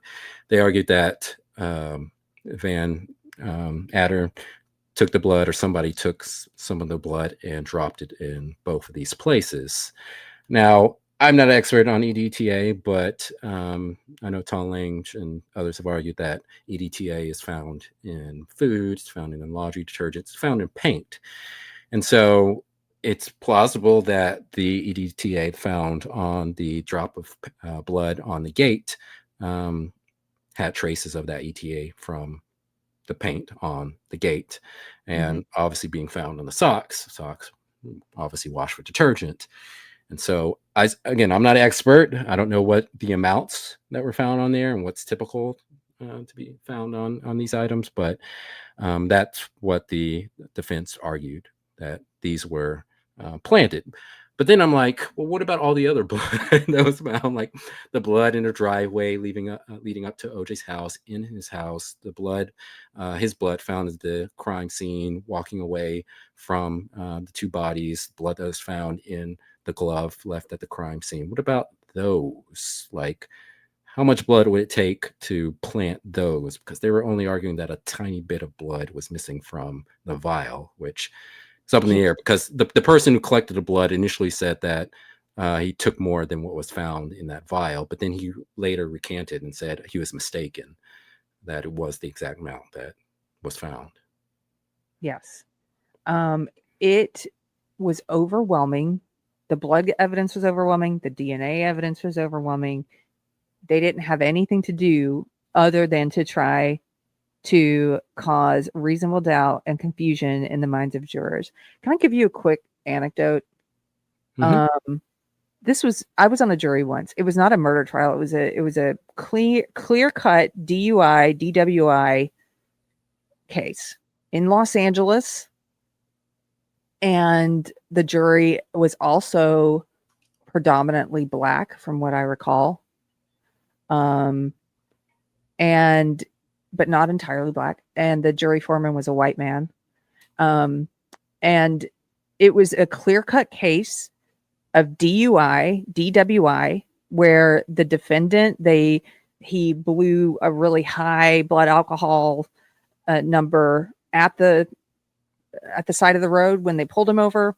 And then when they took him back into jail and they had him do another test on the machines that are more highly calibrated, a different kind of test, he still blew that very high number, way over the limit, right?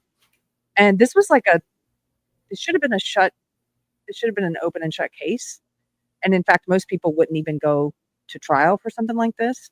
But the defendant was a very wealthy, young white man from Texas, actually, who was living in Los Angeles for, I think it had been over 3 years. Anyway, he did not have, so there were 3 charges.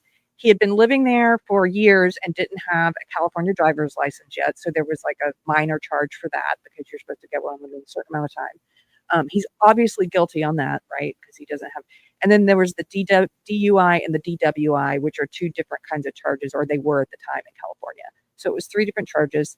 The reason why it even made it to a jury trial was because he had a record of things like this, and his very wealthy parents were clearly paying for him to have a defense attorney and to try to get him out of this one so he wouldn't have another mark on his record. Do you know what I mean?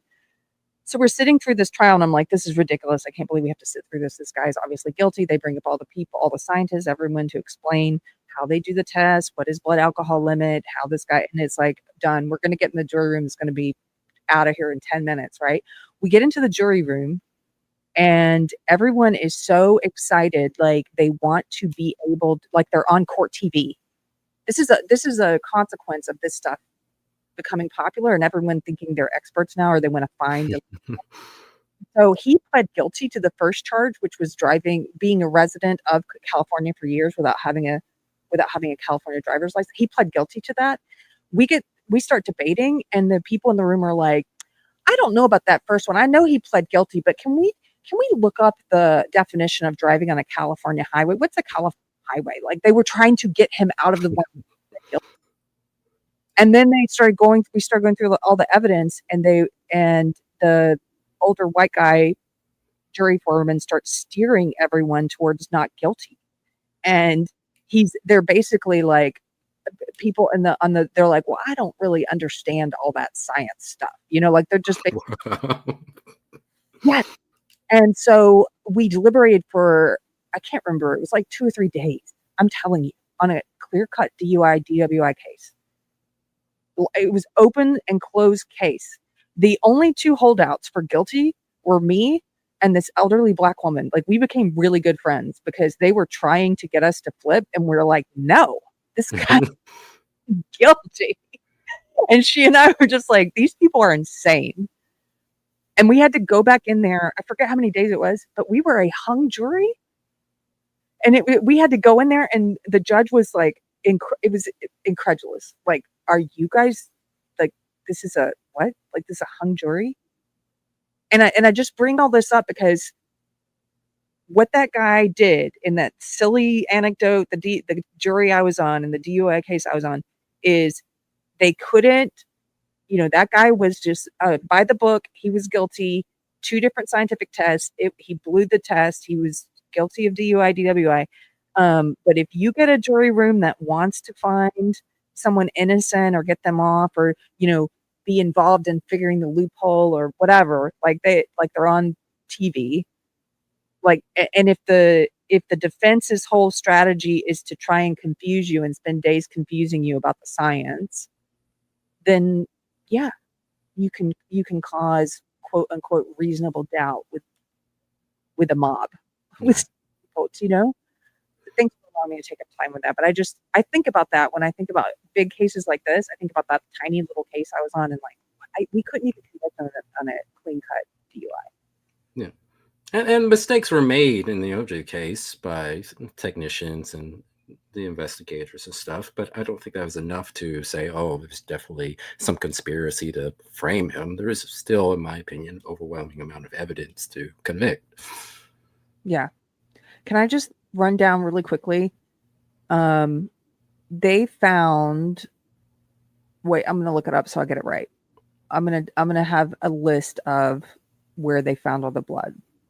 Oh, here we go. And they found Nicole Brown Simpson's blood inside the condo, obviously, especially in the foyer. They found it in the bathroom and the bedroom. Some of those samples that they found of her blood inside her condo, in her foyer, in the bathroom, bedroom, were mixed with OJ's blood. They found Ron Goldman's blood in the foyer, the living room, and outside near the walkway to the condo. They found OJ's blood, as you mentioned, at the rear gate of Nicole's condo. They also found it inside his Bronco. They found it in his bedroom. The blood on the gloves. They found mixed OJ's blood and Nicole Brown Simpson's blood. There was blood on the Bronco. There was blood on personal items, as you mentioned, socks, clothing, the bedding at his house. There was also stuff that they photographed that had blood on it that they lost. You know those things that they lost, that they took pictures of? Yeah, I do know some of the things that weren't presented at trial. Like there was blood on a light switch. Mm-hmm. I know they found clothes in his washing machine that had been removed. There were a lot of other stuff that wasn't presented, and a lot of people don't know. And actually, the Netflix documentary that recently, or I guess a few months ago, came out, goes over a lot of that evidence. Yeah. Okay, I'll stop reading all that stuff, but there was so much blood evidence. And I think it's important to know too, like DNA testing back then, the way I understand it, that it would narrow it down. So it would, I'm not an expert in DNA at all, but they would reduce it to like, they would say that the chances of the number of people who had blood that matched the type of blood that was found was like this amount. And so when it matches, you know, OJ or Nicole's Ron's, they're saying like, well, the number of people in the world is like this certain number. And so the chances of like all three of them, their blood, or I guess you'd only have to worry about OJ's blood, but OJ's blood, chances of him, you know, being someone else's blood, not matching OJ, was super, super, super, super slim. Yeah. And that's why like a lot of the people who believe that his son did it say that, because they're like, well, they, you know, similar DNA, obviously, son, and his son must have cut himself accidentally when committing the murders. And then that's when OJ comes over and helps him, you know, escape. How crazy do you have to be to try and pin it on his kid? It reminds me of some of the lunatics out there right now. This morning, I saw lunatics saying that Erica Kirk needs to be investigated for the murder of her husband, Charlie Kirk, and that she's obviously guilty, and that she, you know, how crazy do you have to be? Just insane. Okay. Like I said, it's just the product of people just being lied to by government media for so long that people just gravitate to the most crazy conspiracies these days. Yeah. Okay, so where should we go now? We're almost at 2 hours, so let's hit the important things. Do you want to briefly talk about the socks? I have the 21251, and then we'll get into Mr. Mark Fuhrman. 212, the socks? 21251. And just play a little bit about the socks, and then I'll have you switch to another video. Okay.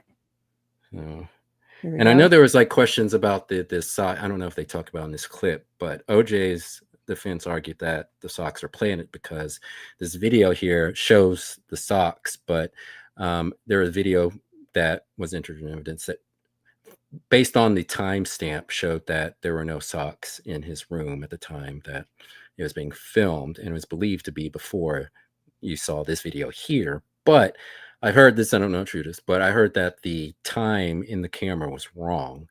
And so it had the wrong time on the video, which made people think that it was filmed before these socks here in this image. Okay. Let's play it. Anytime during the time you worked for Mr. Simpson, you ever seen him leave any socks on the rug or on that carpet in his room at any time, out like that? No. The focus. How about if he had just murdered his wife and was trying to create an alibi by running out of the house, packing very quickly and getting in a car, go to the airport, throwing things away, being seen throwing bags away at the airport in the garbage, and getting on a plane and flying away so he could say he was somewhere else? Did he ever leave the socks on the floor when that happened? You know what I mean? They're like baseline activity. Oh, his baseline is that he didn't leave socks laying around. Yeah, well, was his baseline murdering someone and trying to get away really fast every night? Because I'm sure it wasn't. That just frustrates me. Now turns to the question of how blood got on the socks allegedly found in OJ Simpson's bedroom and on the gate behind Nicole Brown's condominium. Forensic toxicologist Frederick Reeder says that samples taken from the socks and the gate contained EDTA, a preservative used in police labs. Do you have an opinion on whether the EDTA found on the sock and the back gate, in the quantities which they were found, if that could have come from a purple top tube? Yes, of course it could. This is the first scientific evidence offered to support the defense theory that police planted blood on the socks in order to frame OJ Simpson. Is it your opinion that the bloodstains on the sock and the gate had to have come from the preserved blood to the exclusion of all other sources? I didn't say that. I said that it's sort of like you hear hoofbeats, it's probably horses and not zebras, is that the most likely source for EDTA in a blood sample, when you have a control that is negative, is that it was EDTA blood to begin with. That's what I said. Unlike many previous defense witnesses, Reeders held his own under Clark's tough cross-examination. An explosive development. The action in the Simpson case suddenly moves to North Carolina, where professor and aspiring screenwriter Laura Hart... By the way, just to clarify, on those socks in his home, they found the blood of both victims. And the defense tried to say, oh, like they did with everything, oh, they must have been planted. And then they also tried to say, or the blood could have gotten there some other way. What? How? Like, okay. Anyway. I did you. Okay. So now we're going to get into Mark Fuhrman. So this is really what I think sealed the fate of the case. If you go to the CNN report on Mark Fuhrman, who was one of the detectives, original detectives, I think he got removed from the case, but original detectives to be on the scene. And he testified under oath when F. Bailey asked him if he ever used the N-word to describe Black people in a derogatory manner. He said, absolutely not. And that was a lie. And so the defense had tapes of Mark Fuhrman that he had interviewed with a journalist who was doing some research. I think she was a screenwriter. And she was interviewing him. And he was telling all these stories about cops and stuff. And some of it may have been exaggerated. But he used the N-word quite a bit. And so this was what the case is most known for. And this will go down. This is how they really got to play that race angle, right? Yep. And this is what confirmed the bias of a lot of Black people, because listen, was there, some racist cops and, some racist injustices back then? Obviously, yes. But a lot of people who went into this trial believing that, OJ was a victim of racist police, force. Once this happened, it was just completely confirmed in their mind that this was a case of police planting evidence, trying to frame an innocent Black man because they don't like seeing a successful Black man with a white woman. Oh my God. Okay. Say they won an important decision, and with details on CNN's Mark Watts is in our Los Angeles bureau. Good morning, Mark. Catherine, Bob, good morning. In what the defense is calling its biggest victory of the trial so far, a screenwriter has been ordered to turn over tapes which reportedly detail racial slurs from LAPD Detective Mark Fuhrman. CNN's Don Knapp has the story. While prosecutors and defense attorneys battled over the validity of DNA evidence here in Los Angeles, a court on the other side of the country handed the defense a tactical victory in its attempt to show police framed OJ Simpson. The North Carolina Court of Appeals ordered a screenwriting instructor to turn over audio tapes of her interviews with Los Angeles police detective Mark Fuhrman. On the tapes, Fuhrman allegedly used numerous racial slurs or other racist words directed at African Americans. I think that the ruling in North Carolina today by the North Carolina Court of Appeals is probably the key, most important ruling in the case thus far. Defense attorneys contend Fuhrman is a racist rogue cop who could have planted the bloody glove he found at Simpson's Rockingham home the morning after the murders of Nicole Brown Simpson. Can I pause this? Go. They went down this whole because he's used the N-word and he's a racist cop, that therefore he planted evidence, which there's nothing to show that he planted evidence other than now we're supposed to take them at their word that he did because he used the N-word. And so we're going to let this murderer with all this blood evidence go free because he's a celebrity and because we've now successfully played the race card because of this guy. Do you know about the shoes, the Bruno Magli shoes? Yes, that OJ always said he would never wear because they were ugly.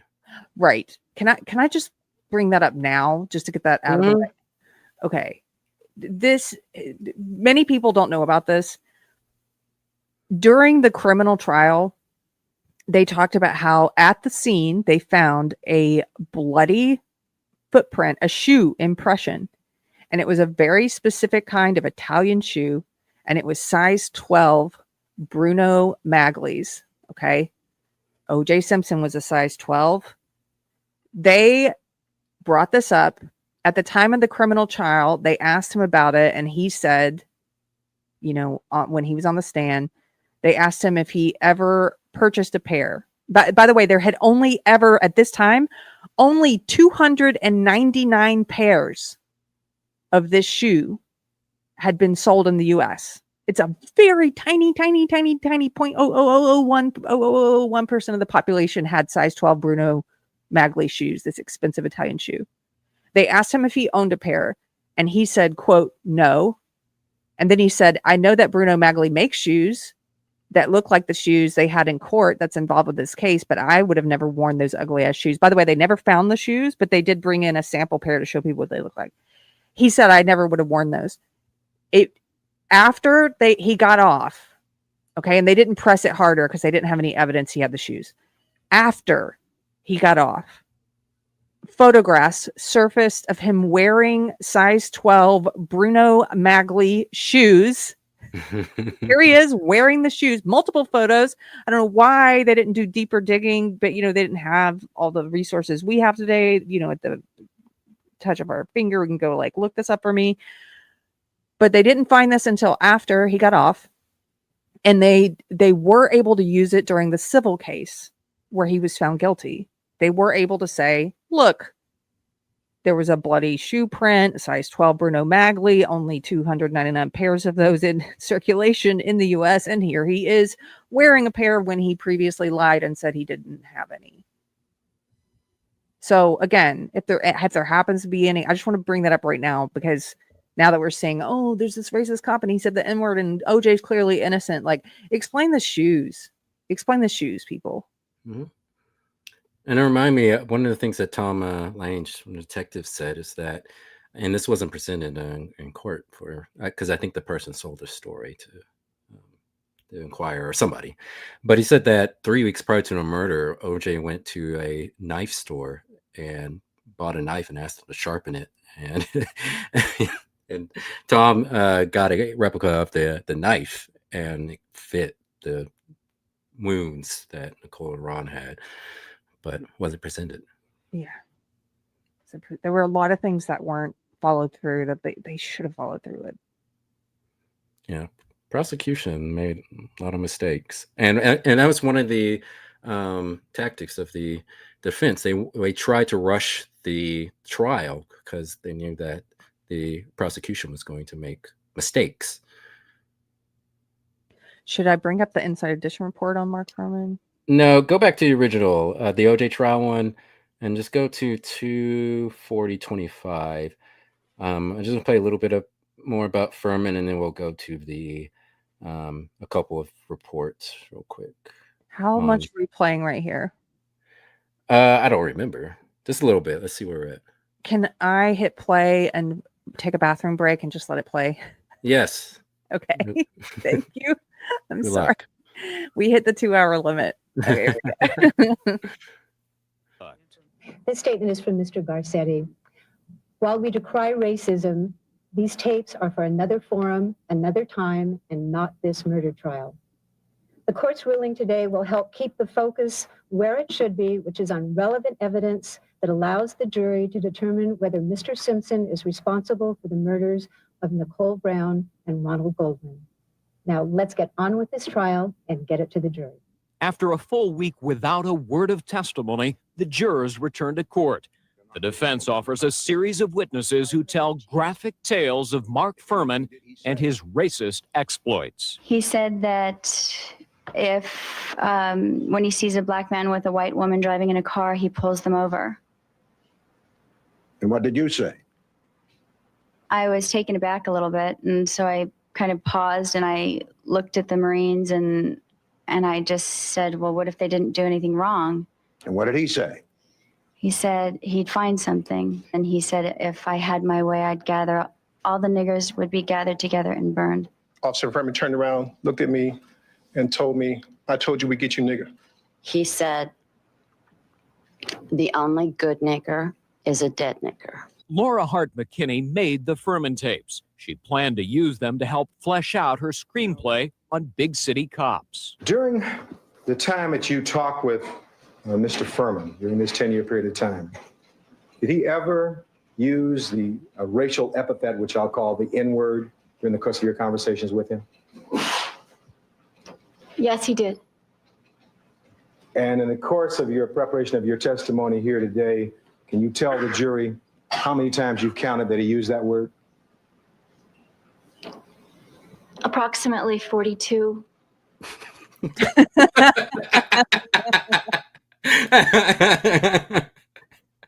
How did he predict Twitter? Wow.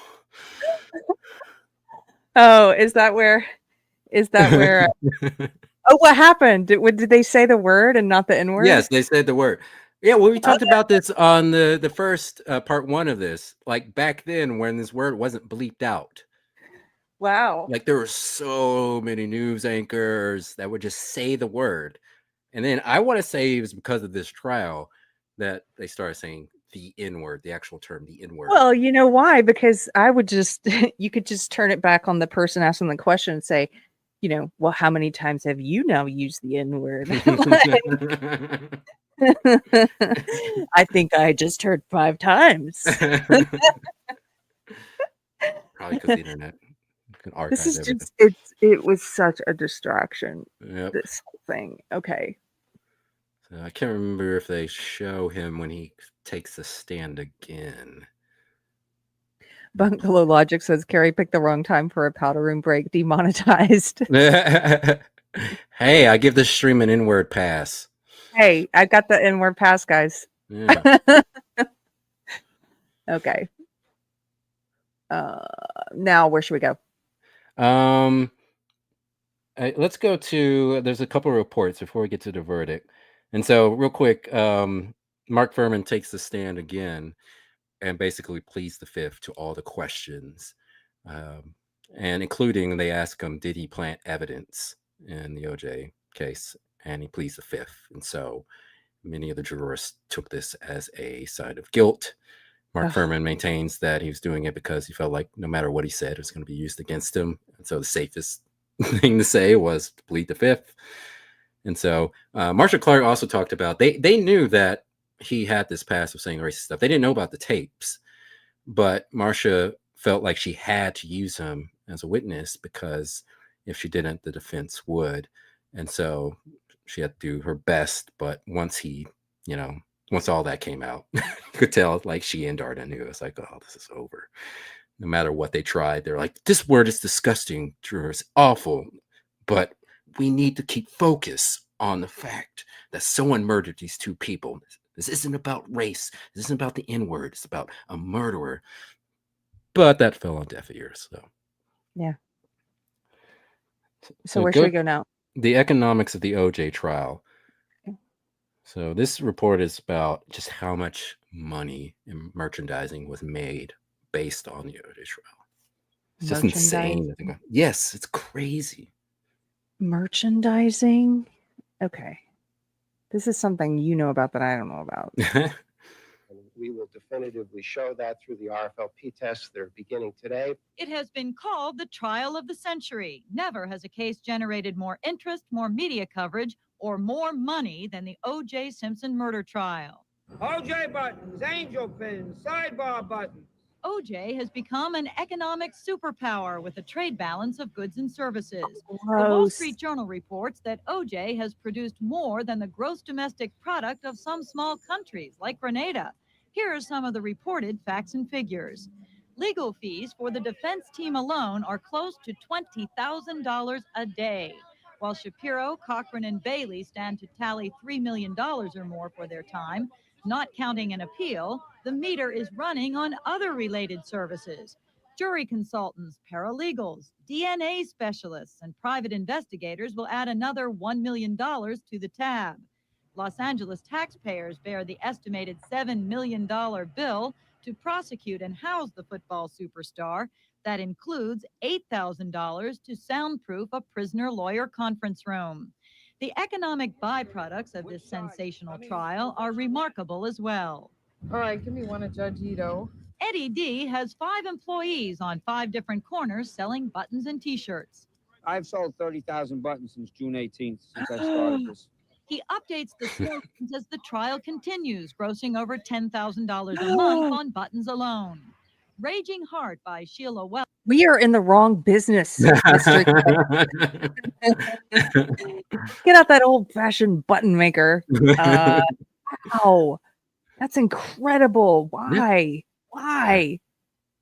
It became entertainment to people. is expected to make more than $7 million, a mere pittance compared to the $30 million generated by the biography written by Nicole Brown Simpson's roommate, Faye Resnick. And Mr. Simpson himself is cashing in on the action. His book, I Want to Tell You, may put $13 million in the coffers of publishers by the time this is over.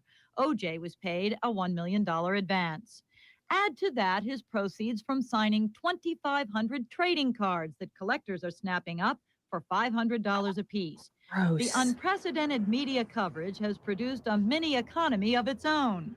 The hundreds of reporters, photographers, editors, and producers descending on the City of Angels all have to eat somewhere, sleep somewhere, buy gas and other necessities somewhere, providing a windfall for many local hotels, restaurants, and other businesses. This is Camp OJ, at least part of it. Park trailers house everything from temporary office space to edit booth. And as you can see, microwave trucks and scaffolding provide perspective for live shots. All of this comes at quite a price. The rental for Camp OJ, a county parking lot across the street from the courthouse, is $24,000 a month. Add to that $13,000 a month to rent trailers and $300,000 to wire and equip press rooms in the courthouse. CBS and NBC are reportedly spending $30,000 a week just on trial coverage. ABC has scaled back to $20,000 a week. CNN, which the Journal reports is benefiting most from the OJ obsession, doubled its Los Angeles staff to 70 reporters and editors. Its Nielsen ratings are up about 600%, and advertising rates are soaring along with them. Reportedly, a 30-second spot at 4:30 in the afternoon sells for $24,000. I just have to pause this. This is such a fascinating and also depressing I know. clip that you found, isn't it? Yeah. Because it's a big business, and it's like this whole everything we've been talking about, the advent of televised trials in the 90s, and what a spectacle it was, and what a boon for all of these in different industries, including the media, that they were willing to spend so much because they were making so much, and that people, the public, we were so fascinated by it. And yet I'm fascinated by it. I've watched a lot of the trial footage. A lot of it's on YouTube. I've watched, like as I said, all the documentaries, everything, but it became this new kind of, I hesitate to call it entertainment, but it is exactly what it became. And they had incentive to push a lot of these narratives, especially the racial narrative, and it benefited them. It's something they continue to do to this day. And media really hasn't been the same since. Yeah. This is incredible. Just so much money. And then the money that the public at the time, what was it? It was $7 million that was spent on the prosecution. That's from taxpayer money. So this guy goes out and murders 2 people, and then we, the public, have to foot the bill to prosecute him. But at least we got buttons. Let me play just a little bit more. Up from a pre-Simpson rate of just under 3,000. It's estimated Turner Broadcasting will pick up $45 million in ad profits by the time this is over.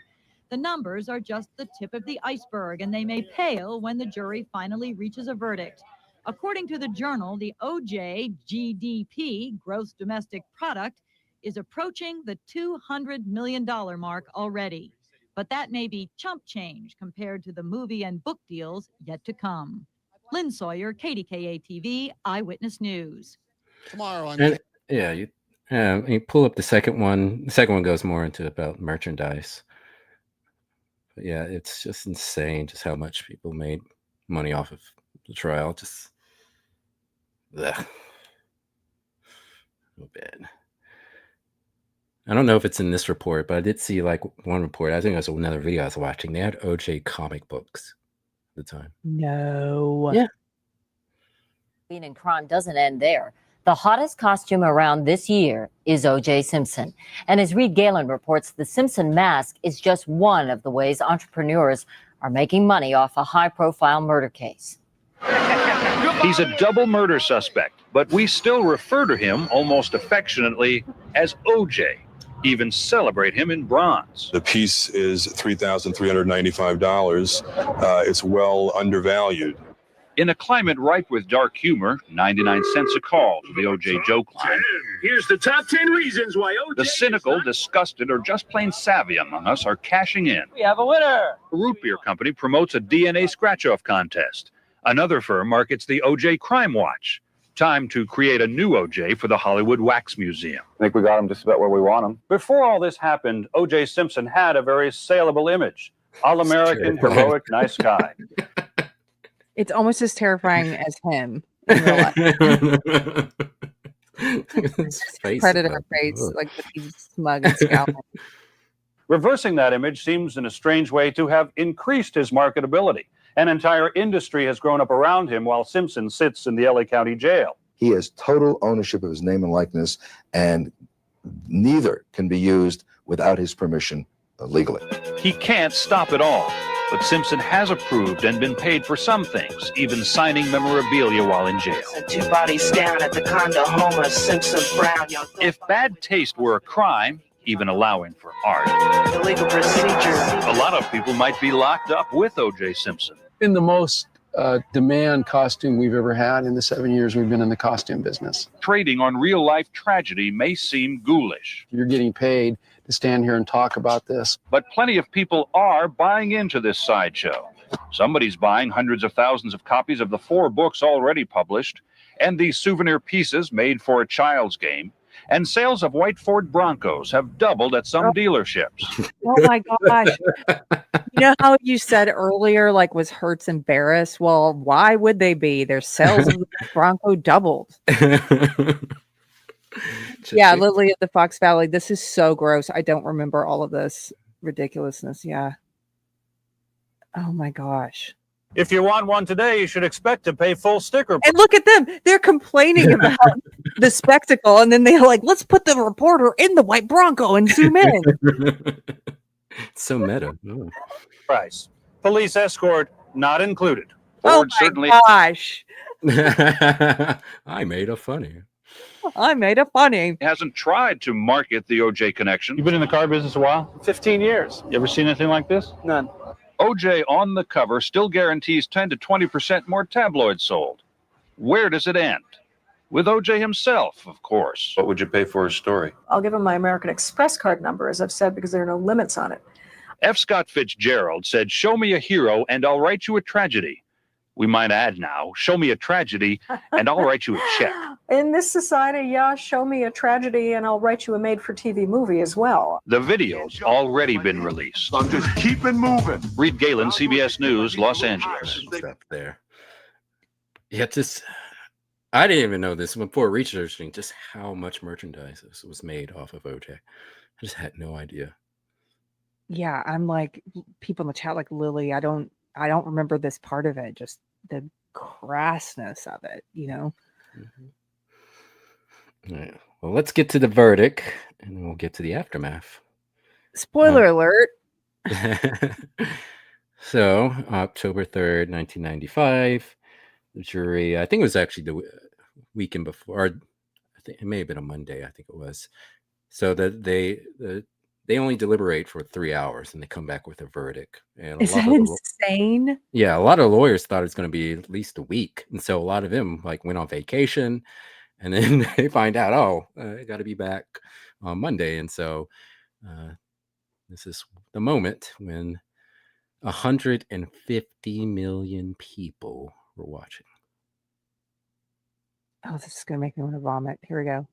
Simpson, would you please stand and face the jury?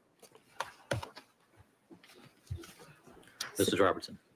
Superior Court of California, County of Los Angeles. In the matter of the people of the state of California versus Orenthal James Simpson, case number BA097211.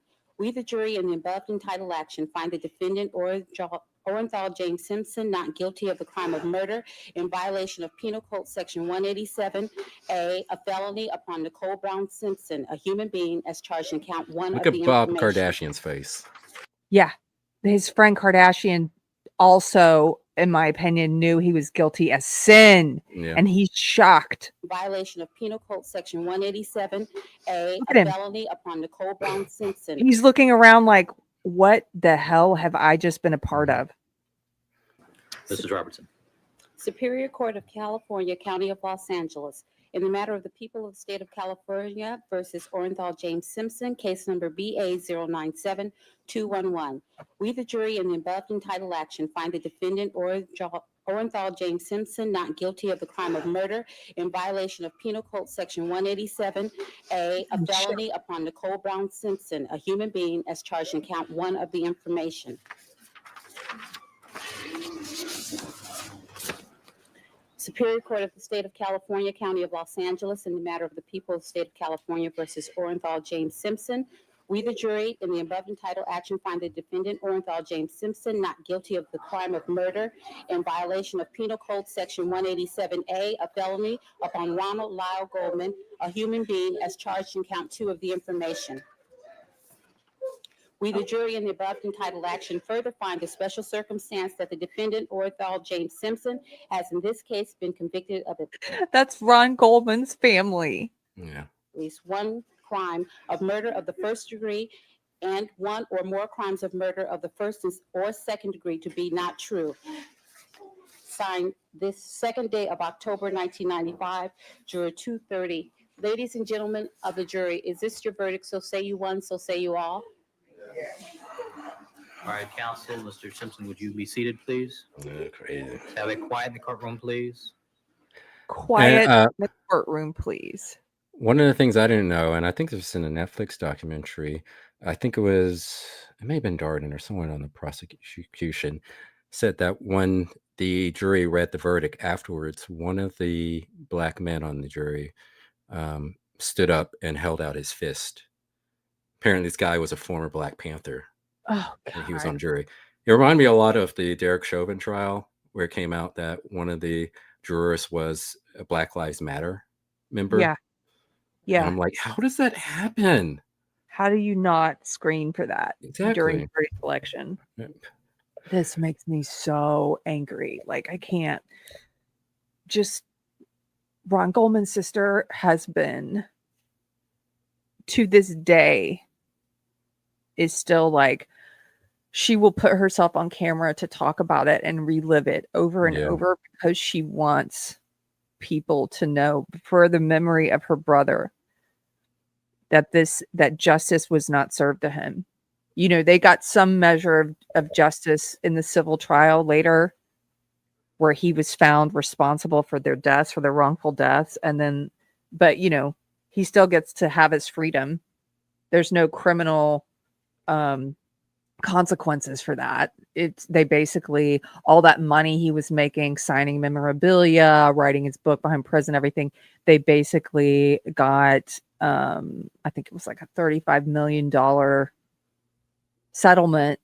And so they were able to, he never paid his whole debt. He like moved money around and tried to hide it. But you know, he was supposed to pay them, $33.5 million. And that's why they got possession of the If I Did It book and released it. They got a lot of heat from that because at first they were against its publishing, but they didn't want him to retain the rights and be able to make money off of it. So that's why they took it and published it to make sure that he wouldn't get any money beyond the advancement he got. I think he got like $1 million advancement to write it. But like you said, he moved to Florida to avoid paying it because they had different laws, and so they couldn't get money from his pension. And he ended up losing the house in LA, and whoever bought it, I think the bank sold it to somebody, and they tore it down and built a new house. They actually changed the address on the house to avoid tourists coming by. Same thing with Nicole's condo, even though the condo's still there, but they redid the facade and the outside of it and changed the address as well to try to avoid tourists, people taking pictures and all that. Okay, boy, where should we go? So I got a bunch of reactions. This first one, the Inside Edition, I got some, this was like a news piece on it, but I also have some raw video of reactions from cities across the United States. I think is fascinating. But let's watch this Inside Edition one first. We, the jury, in the above entitled action, find the defendant Orenthal James Simpson not guilty of the crime of murder. Across the nation and around the world, virtually everyone watched as Judgment Day came swiftly for OJ Simpson. Ladies and gentlemen of the jury, is this your verdict? So say you one, so say you all. In New York, Nicole's former lover, Keith Slomsewicz. I can't believe it. In Los Angeles, Ronald Goldman's close friends, Mike Davis and Jeff Keller. Worst possible thing that could happen. In San Francisco, OJ's brother, Truman Simpson. Day of October 1995. Thank you, Lord. 2:30. Ladies and God gentlemen does of the answer jury, prayer. is this your verdict? We'll hear more from friends and family members only on Inside Edition in just a moment. But first, a look at the reaction outside the courtroom. Orenthal James Simpson not guilty of the crime of murder. After sitting through so many days of heart-wrenching testimony, Ronald Goldman's family was devastated that their last day in court ended like this.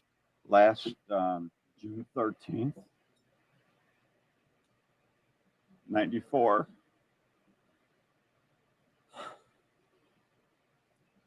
was the worst nightmare of my life.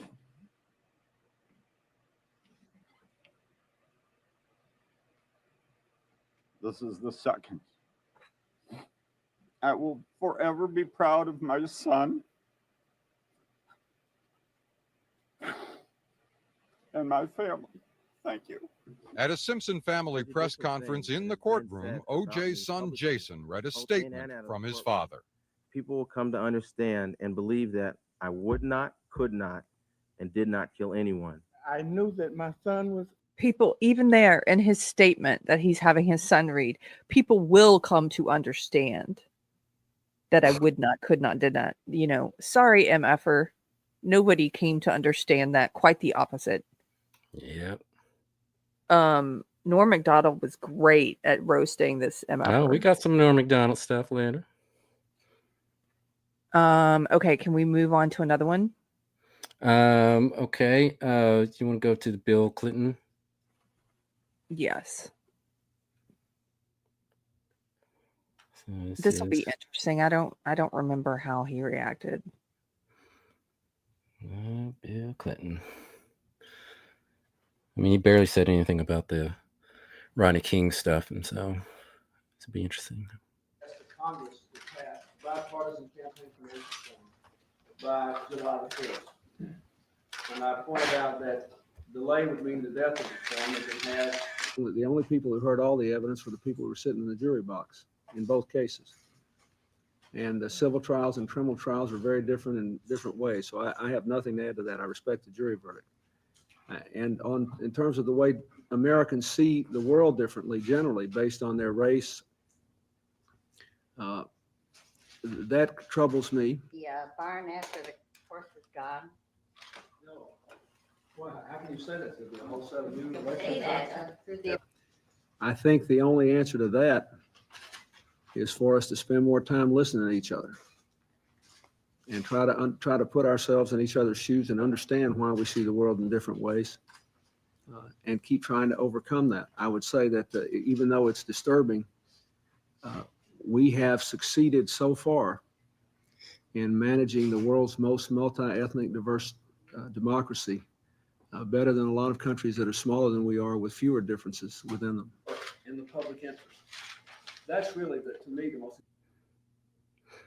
And see, I think that highlights something that, you know, I hear a lot of people these days talking about how many people lionize the 90s and talking about how lessening racism was, and they speak as if it was like a racial utopia compared to now. And I'm like, sure, yes, you can look at instances like the OJ and LA riots and all that and say, yes, there was a great many blacks that were still angry at whites, and, you know, many of them were racist and stuff. But relative to today, it was much better. And I'm not saying that, you know, like I said earlier, that the seeds weren't planted there, because they were planted, and we've seen them grow into what they are today. Yeah. But for a long while, even though we did have this, you know, these two major instances in the early mid 90s, for a long while, wasn't a lot afterwards. I know there was some things here and there, like I think in Cleveland there was like a black kid, or I guess man, I think it was a man, who was shot by police, and that had a little bit of a riot, but that wasn't national news. That was like 2003, I think. But for the most part, there wasn't a lot up until Trayvon, and that's when things got kicked into high gear, and they've kind of remained that way since then. Where they just kept picking and exploiting what they had already established and pushing for it, pushing at it, you know. Yeah. It's so funny how he's like, it would be great if we could just talk to each other, but you know, there's money to be made and there's division to sow. Yeah. And what does the division get us? Well, it keeps us from ever holding the powerful elite accountable. And what are the biggest divisions they always push? Well, one is the right-left tribalism, you know, Republican or Democrat, which are you? And the other one's race. And then there are some other, I mean, they push the gender one more than they used to, a lot more than they used to, but race has been one of the ones they've exploited the most, along with the right-left. Yeah. But I get more reactions. This is from the AP. I can't remember what it was specifically. I guess maybe outside or true. I see some people screaming. Let's see. Are these people There's some white people there. There are some white people cheering.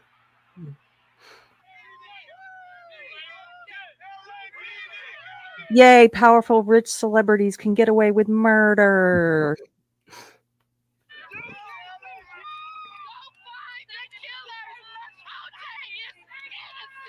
Go find the killers. Well, you know, we've narrowed it down to only 299 men in the country who wear a size 12 Bruno Magli shoe. So let's just, it's got to be one of those other guys, not the, like, what a coincidence that he happens to be one of those people when it wasn't him.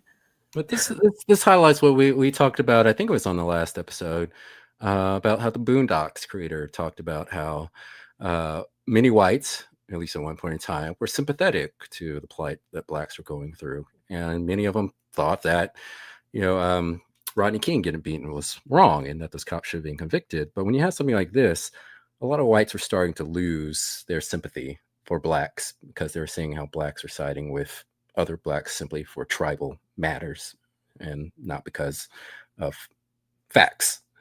Yeah. And so even though it took a while, I think you are starting to see that start to occur now, where a lot of whites are now starting to be at least apathetic, if not outright more racist towards blacks now. Oh, yes. Well, not to pick on you, T Swan, but we have someone in the chat. I appreciate you being here as always and being civil while saying the things you're saying. But, you know, I think you would agree you are someone, T Swan, who has become like a white identitarian. And I think I think that's the wrong path to take. You know, I think that. Yeah, he says it's me. I think that's the wrong path to take. It's a discussion for another time. We've talked about it many times, but I also, you know, I know you're here trying to influence us to become like you, but I'm hoping we rub off on you, T-Swan. And don't underestimate me. I've won over many a leftist, so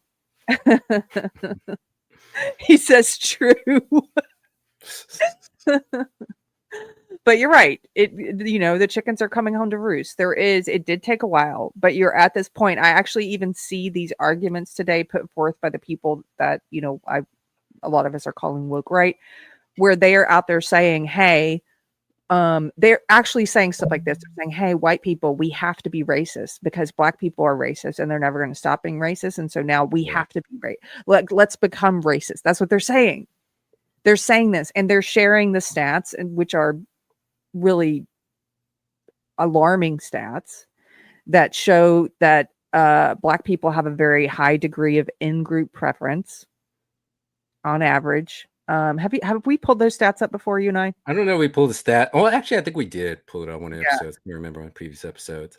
But like I said, like it'll show that us blacks have an in-group preference, but we really don't. because we don't really care about one another. We don't really support one another. We'll claim to, because we use it to manipulate white people into giving us resources, but we don't actually care. In terms You don't of see a doing, bunch of people supporting black businesses, supporting black colleges. You don't see this. We could easily do this. We could have millionaires that all pitch in to support various black-owned businesses if we really cared. We right. don't. It's so frustrating. In those stats, though, what they highlight, I hear what you're saying, which is in the ways that matter and like actually supporting black people and supporting policies that are going to help black people, that it's never realized, right? Much like white leftists who claim to care about helping black people don't actually help black people. They don't do anything. All they do is hurt black people. But at least in surveys, this is something the white identitarians, the white nationalists, they all share this now, these stats where self-reported black people have a high degree, they report a high degree of in-group preference, and white people report out-group preference. Okay. Like white, that means that there's a higher number of white people who are like, I don't like white people.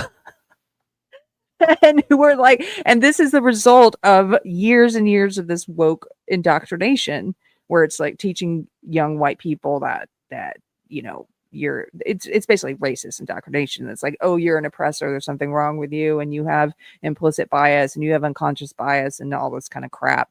And so the white identitarians are taking these statistics and they're sharing them. I see this on X all the time, and they're like, look at this, white people, we have to become racist now. That's the message they get from it. Not that this racism has failed black people, by the way. It's not helping black people. It's destroyed, this kind of racism has destroyed the left. It almost destroyed this country. And they're like, oh yeah, now let's do this too. I don't get that logic at all. No, I don't get it either.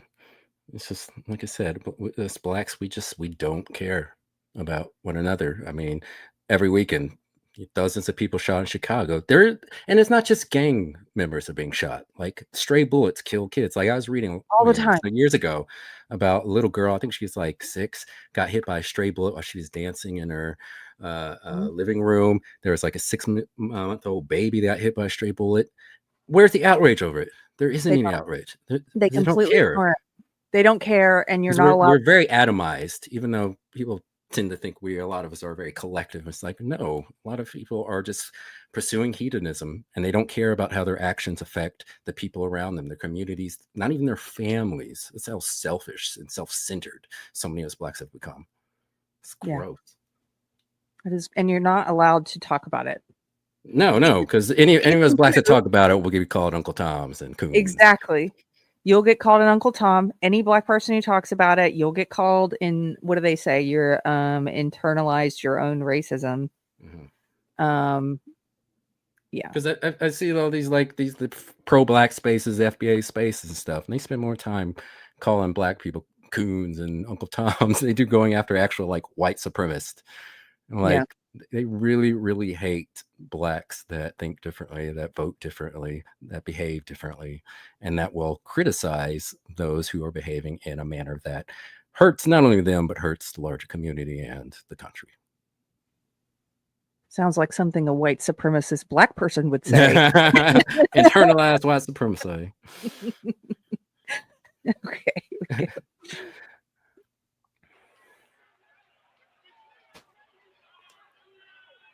I think it's great. He deserves to go free. They have no evidence on him. What?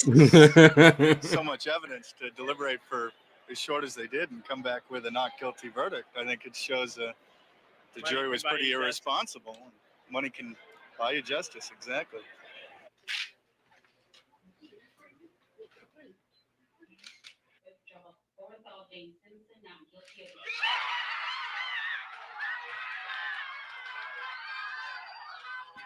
It's actually kind of eerie given all the celebrations we saw of murder the past couple weeks, you know? Mm-hmm. And some of them like legitimately think that OJ didn't do it. Other ones are just wanting to get back at a racist system that they think has, affected other blacks, even if they do believe OJ did do it. And I'm like, why is this supposed to change whites' view towards blacks? Like, why did you expect that to occur? Like, I just don't get the logic. And I think, I don't know.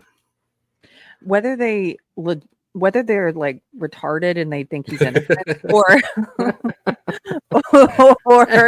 or they know he's guilty and they're just evil people who are celebrating him getting off. Either way, it's depressing. It's really depressing, and yeah. I think this jury sent a message that the time has come here in Los Angeles and in America that indeed there must be a level playing field for everybody. And that doesn't make any sense, because what you just showed with this verdict is there's not a level playing field, that if you are a rich person and a celebrity, you can get away with murder. Like, that's what this shows. No level playing field. If he had not been wealthy and had not been a celebrity and was some random black guy who murdered his, or take race out of it, even a random guy who murdered his ex-wife and a stranger that night, and they had all the evidence they had, there would never been it would have been an open and shut case. Mm-hmm. Yeah, privilege. OJ had privilege, class privilege. He had a lot of privilege. I'm just don't think justice was served. I don't think the jury did their job. I think they knew what they were going to do from the gate. I think it was racist based, and it was racist from the black point of view.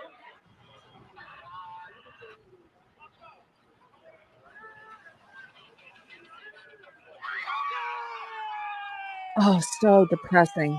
It's just crazy they had it on the big screen. Oh, it's so depressing. And I think that this is terrible that he's going to get away with this. Thank you. Because I do believe that he did it. And it's just not fair. He's guilty. He's got to live with himself, man. He knows he did it. DNA is not racial. It doesn't see black and white. It just sees that he was there and he did it. He's got to live with himself. That's all. So it was slow for America to even believe. Oh, God. These guys, they Tweedledee and Tweedledum are going to show up. Tweedledee, Tweedledum. During this period of Al Sharpton and Jesse Jackson. There they are. Anytime anybody's going to make it about race, and by the way, if they haven't made it about race, these guys will make it about race. Atonement. Let us have a mood of soul searching, and still cry. If you were writing, to stop the violence. Look at them. If you were writing a comedy and you wanted to put like two race hucksters in it, and you're like, I want them to look weird. Can we give one like bug eyes and too small for his face, and like make the other one look kind of like a pimp with like a mustache, like a long, like hairdo? Like this is how you would write them. Like I don't know how they're real people. Al Sharpton creeps me out now because he looks like the dude who drank from the wrong cup at the end of Indiana Jones: The Last Crusade. Like he looks exactly like that. He chose poorly. To stop the domestic violence. We hope that some lesson can be learned from this, and for those who are on either side of the verdict, let this battle be a courtroom battle. And not a street battle. Battle. However, that the jury heard the evidence and rendered its verdict. Our system of justice requires respect for their decision. It's a hostage video. Yeah.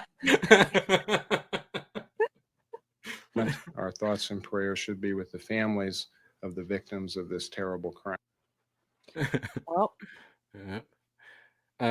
So you can pick. We don't have to go through all these reaction videos. I did have one that had some lawyers that basically they all thought he was guilty, but they said that the jury had the right decision verdict, which is interesting. And that's another question around the case. Like, I definitely think he's guilty, but was the verdict correct? Did they prove their case, right? Yeah. That's the question. Okay, let's move on. And then I got a bunch of reactions from various cities. There's so many of Houston, Miami, Dallas, LA. We already saw some of the New York one, but there. And then I got some of Hollywood celebrities reacting to the verdict. Okay, this is Houston. It's my hometown. Don't embarrass me, Houston. Don't embarrass Mr. Chris. Mr. Simpson, would you please stand and face the jury? Mrs. Robertson. Superior Court of California, County of Los Angeles, in the matter of the people of the state of California versus Orenthal James Simpson, case number BA097211. We, the jury, in the above entitled action, find the defendant Orenthal James Simpson not guilty of the crime of murder. No. I think that Houston embarrassed you. Awful. Are the other ones the same? Yeah, they're basically just raw video, just people taping it at large gatherings, people watching it. And Not cheering. all from black, somewhere white crowds, but Should we watch the celebrity reactions? yeah, we watched this one. The audio is not great, so I apologize. But you start the video. I think I have it queued up. I think yeah. Well, no, I think I have it queued up at the right spot. I think this one I do. Look at that hairdo. Came in, Helmet hair. the movie set stopped, and the stars, like everybody else, were glued to television. Pat O'Brien has a sample of the reaction from around Hollywood. This is a real sad day. Yeah. Even showbiz took a backseat to the trial as 90210 cast and crew members gathered around tiny monitors to watch the verdict. Not guilty of the crime. Shock is the only way to describe the reaction to today's verdict. Pretty astonishing, actually. I'm not sure exactly how I feel about the whole thing. What I do know is that it's over, and I guess just trying to accept what the jury came up with. I hope that is justice. Either way. Football star Steve Young, who plays for OJ's former team, the 49ers, is guest starring on the show.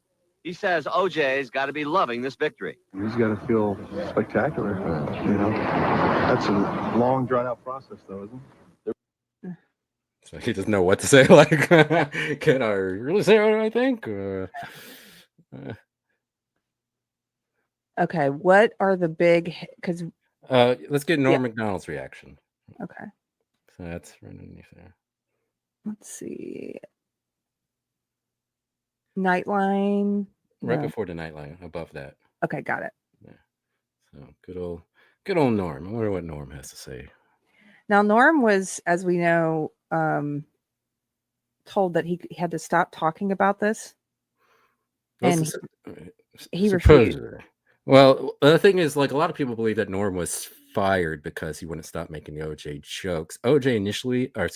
Norm initially thought that was true as well, but later he changed his mind because the I forget his name, but the president of NBC at the time was friends with OJ, and he didn't like Norm. But the thing is, because he told Norm on a phone call that Norm wasn't funny. But the thing is, the president and others have been pressuring Lorne Michaels to get rid of not just Norm, but Jim Downey, who was the head writer of SNL at the time. And he actually was Norm's co-writer for Weekend Update.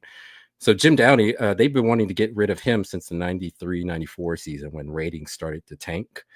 And that's why they got rid of Farley and Sandler and Spade and all those and replaced them with Janine Garofalo and Chris Elliott. I wonder what happened there. Huh? But Norm later changed his mind because he admitted that he was kind of hard to work with because he wouldn't change a lot of the jokes, not even just about OJ, just the jokes in general. And a lot of the jokes, even though I think they're funny, and I'm sure most people in the chat think are hilarious, you can listen to the audience, and a lot of times the audience isn't laughing that much. And Norm would kind of like pause and then explain a joke, and they might get a little bit more laughters. And so Norm came to a conclusion that he kind of agreed. He was like, I get it, that the president thought, I wasn't funny, I wasn't playing hardball with, wasn't playing ball with Lorne and some of the other writers on the show. And so there you go. Well, most people think he was fired because he wouldn't stop telling these jokes. I know. Well, Jim Downey got fired too around the same time that Norm did, even though Downey got brought back. But thanks. I'm Norm Macdonald, and now the fake news. Well, it is finally official. Murder is legal in the state of California.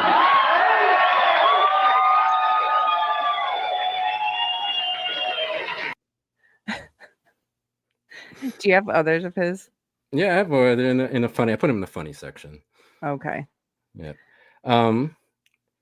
Can we go to the Nightline? So this is fascinating, and I have some cues. Obviously, you can't watch too much, but I just think it's fascinating because this was a town hall kind of deal that Nightline did, talking about the coverage and the responsibility that the media had, and even talking about how they shaped the narrative.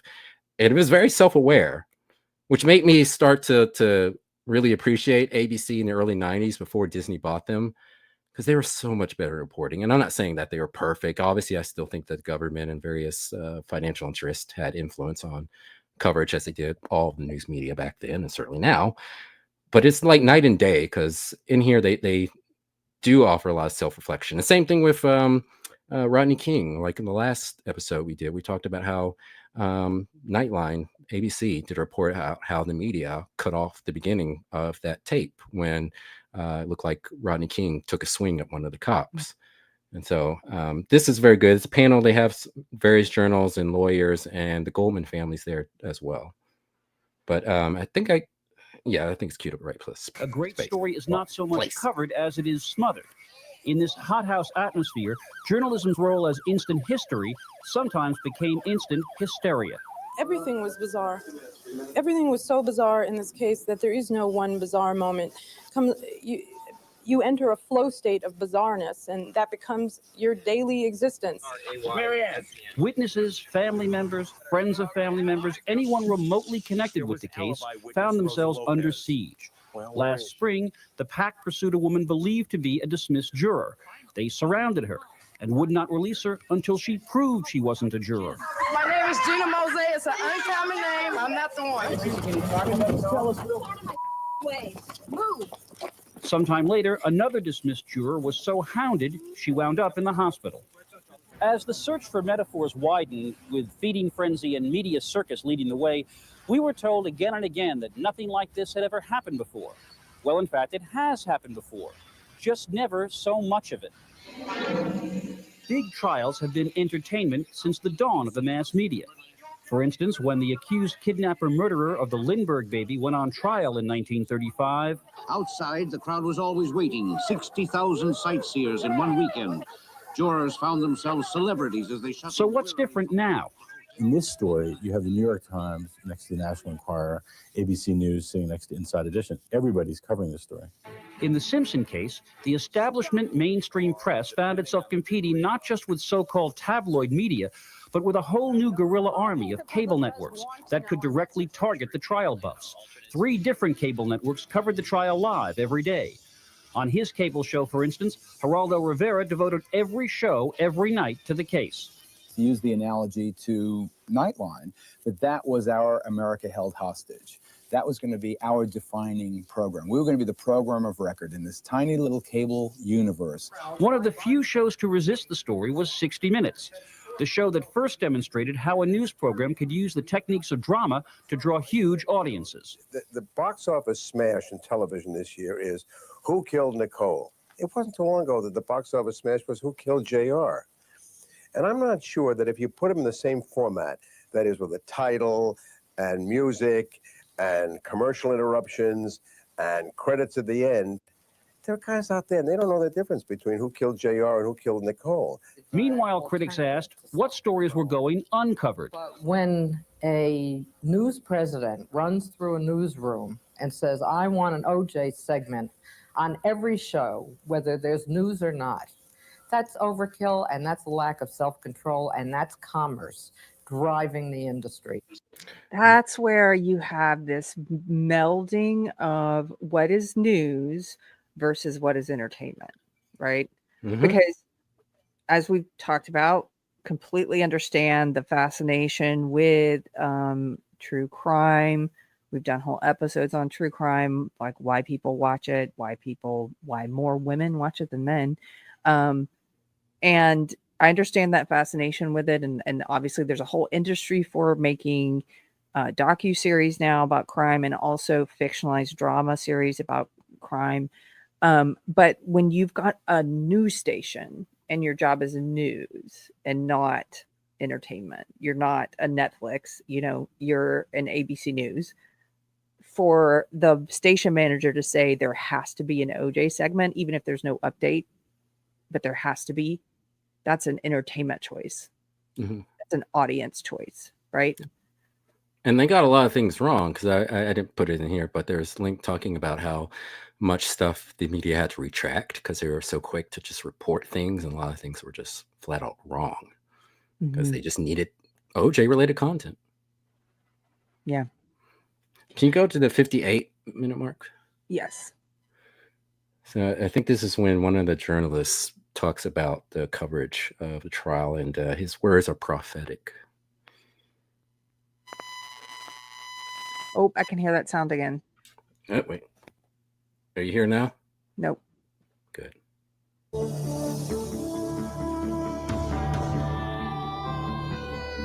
So on the screen, there's an ABC News poll. It says media focus on Simpson case has reduced coverage of other news. 64% of people agree. Howard Rosenberg is the media critic for the Los Angeles Times. I said he was a tough one. He's also a very thoughtful one. So what are your thoughts at this point, Howard? I think a good time was had by all. First of all, I think when we're talking about newspapers, I think it's a mistake just to speak of the New York Times or the LA Times as a metaphor for newspapers. I think even though you have to grant Geraldo Rivera his hyperbole, I think the line between tabloids and newspapers is not all that great in the broad scheme of things. On this story or on in this general? story, but I think it's been something that's been happening for a decade. You can't isolate this story. The road to this story goes right through Amy Fisher, lots of other stories, Tanya Harding, Michael Jackson, the Menendez brothers. There's been a steady decline, and this is like the logical, outrageous extension. And what really bothers me, what you really have to do, I think, is really separate the quality of the coverage with the quantity of the coverage. The quality of the coverage has been very uneven, many times, much of it very bad. But the quantity has just been appalling. I mean, of course, this was a big story. It was a good story. It still is a good story, but never, ever to the extent to which it was covered. I mean, this has been sort of a Goodyear blimp that's flown over the country. It's inflated way out of proportion. I love symbols. I saw one yesterday. Yesterday in Los Angeles, 4 television stations went live to cover a news conference of a juror in this case. 5 minutes after that, the president welcomed the Pope. Nowhere on television except CNN. Today, the Pope addressed the UN. No live coverage of that except on CNN. That's not to say that the Pope in any way has the following of Geraldo Rivera. But to really mix a metaphor, he's not really chopped liver either. So, I'm really pessimistic about where the media are going. I just had this terrible feeling that 20 years from now, things will be so bad that we'll look back at one a of show your like Hard Copy, like we do today, Edward R. Murrow, and say, gee, wasn't that a great show? Why can't we do that today? Well, wow, Nostradamus. Wow, he's good. Nostradamus. Wow. Yeah, that's where it's going. Yeah. That's where it went. Mm-hmm. Okay, let me ask you a question. Huh. How much is left, and should we do a bonus follow-up episode? Because I want to do due diligence to all the stuff you collected, because it's been about 3 hours. What do you think? I know, not 3 hours yet. We still got time. No, I mean, we can get through it. We just have to cut some stuff out. Okay. Briefly, I just want to show a little bit of Geraldo. Can you go to the Geraldo one? So Geraldo was called out by a black church because I guess maybe this is in 96. They had OJ there speaking in the church, and he was talking about how much he loved Jesus and God, blah, blah, blah. And he and some of the preachers there called out Geraldo for his biased reporting. And so they decided to invite him to their church to do a town hall. And so they have him and a bunch of black panelists. Christopher Darden's actually there. They have Tavis Smiley, a couple other journalists. They have a Nation of Islam member and a couple of preachers who are black nationalists. And it goes about as well as you think it would go. So, Geraldo Rivera, welcome. to the original Scripture Cathedral here in the heart of our nation's capital. It was right here in this lovely and venerable house of worship just over 2 months ago that OJ Simpson received what many saw as a hero's reception. But the adoring cheers and standing ovations for Mr. Simpson are not what brought me here. He has been acquitted of criminal charges against him, and Mr. Simpson is free to speak when and wherever he pleases. Now, what brings me here are not the cheers and applause for him, but rather the cheers and applause that filled this church on that day in August, as I was described as someone filled with hate, who should not only be off TV, but off the earth as well. And why, after a lifetime of being on the right side of issues having to do with race and justice, have I suddenly become the enemy? Why have I somehow been linked with the forces of evil, and yes, of racism? Because I dared to state publicly what I thought of the jury's verdict in the so-called trial of the century, and because I dare to continue my coverage of the civil case. Now this one issue has become the mark of a person's loyalties, the symbol, the litmus test of where he stands in the ongoing struggle for racial equality. In my constitutionally protected opinion, that is wrong. That is unjust. That is the focus of this special edition of the program. Let me now introduce the panel gathered here at Scripture Cathedral to discuss and debate the issue of Simpson, race. Go to let's see. Let's start there. Just I want to hear what that black preacher, the way he talks to her. I think it's there. If not, we'll keep going. Commentator and the host of the late night program BET Talk. He is the author of the critically acclaimed book Hard Left, and he has been chosen by Time magazine in 1994 as one of its 50 leaders. Yeah, him. We are charging you and your co-defendants, the white racist media, with counts of being guilty of attempted lynching of OJ Simpson, of being guilty, hold on, let me finish my statement, of being guilty of the criminalization and dehumanization of black people, of being guilty of the wrongful death of the black male image, of being guilty of treason, of being guilty of intentional infliction of emotional distress.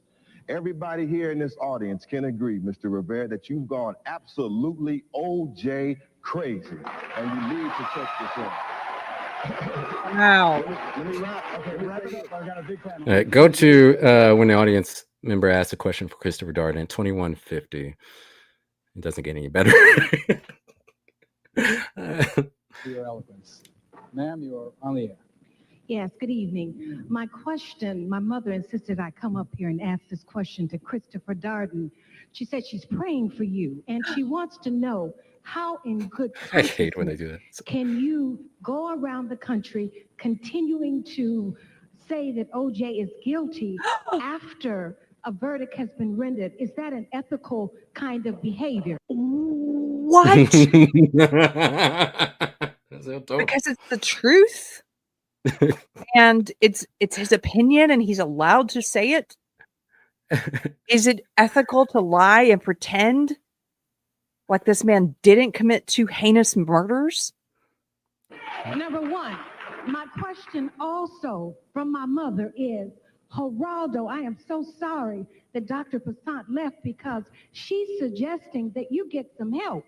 Because with all of this, yes, because let me just make this point. I mean, Geraldo, everybody can't be wrong. Now, if everybody is... Wow, great. Bandwagon fallacy. There you go. Bandwagon fallacy. Let's look at some of the greatest hits of bandwagon fallacy throughout history. Do you remember when everybody was like, let's do slavery? Everybody can't be wrong. Like, come on. Everybody wants to mutilate children today. Does that mean everybody can't be wrong, right? Bandwagon fallacy. I don't care how many of you have the wrong idea. How many people are like, oh, he's innocent? You're wrong. Telling you that you're obsessed with OJ, that's something you need to look at. I feel so bad for Christopher Darden. I know. You could tell he's thinking, damn it, I don't want to be here. Like, this was a mistake. Yeah. Not come here. Yeah. I'm gonna have to cut it though. I'm gonna have to end it. I know I'm such a bummer. It's just we should have it's my fault. I should have set a limit at the beginning. I have anyway, the point is I have to have a happy home, and my husband is waiting for me to eat dinner, and I've got to call it, and I'm so sorry. Can we please find time for we'll do a bonus, and we'll get to use some more of the graphics to do a bonus with the extra stuff, because I could talk about OJ forever, and I'm happy to do a bonus. All right. I don't know. All right. Why? Do you think we could wrap it up in 5 minutes? I mean, we can skip all the way to something funny, I guess, because the only thing I had was Michael Eric Dyson, a clip of a juror admitting that Rodney King affected her and her vote. CNN did a poll on race after the trial. I had clips of OJ tells the VHS he did immediately afterward. I have a clip on the. But I want to show all of that, and that's like a good hour. Do you know what I mean? Maybe an hour. I don't know. It might be 30 minutes. I can't do 30. Yeah. I'm sorry, guys, that we're doing this on air. I have to go. Although you could come in and control the screen and show these clips while I go eat. That's too hard. Okay. Mystery Chris. I'm not staying for Michael Eric Dyson. That's hilarious. I'm so sorry. I have to go. This is my fault. I owe you an apology, audience, and I owe Mr. Chris an apology. But I have to take care of my home business. So I can't keep my husband waiting any longer. This is my fault. I'm gonna go. It remains to be seen if we will do a makeup episode. I would like to, and I appreciate you guys being here tonight. I also want to tell you that the video they took down yesterday is back up. So if you were trying to find it, YouTube struck it. I filed an appeal, and they already granted the appeal. So the video from yesterday is back up if you guys want to see it. Okay. Have a good night. I'm sorry to cut it off. That's okay. All right. Thank you for all of your work. No, and I don't want to just skip through it the rest of it in 5 minutes. It deserves a good chunk of time, so we can talk about it offline. But thank you very much. Thank you guys. Have a good night. Bye. Bye. Oh gosh. Here we go.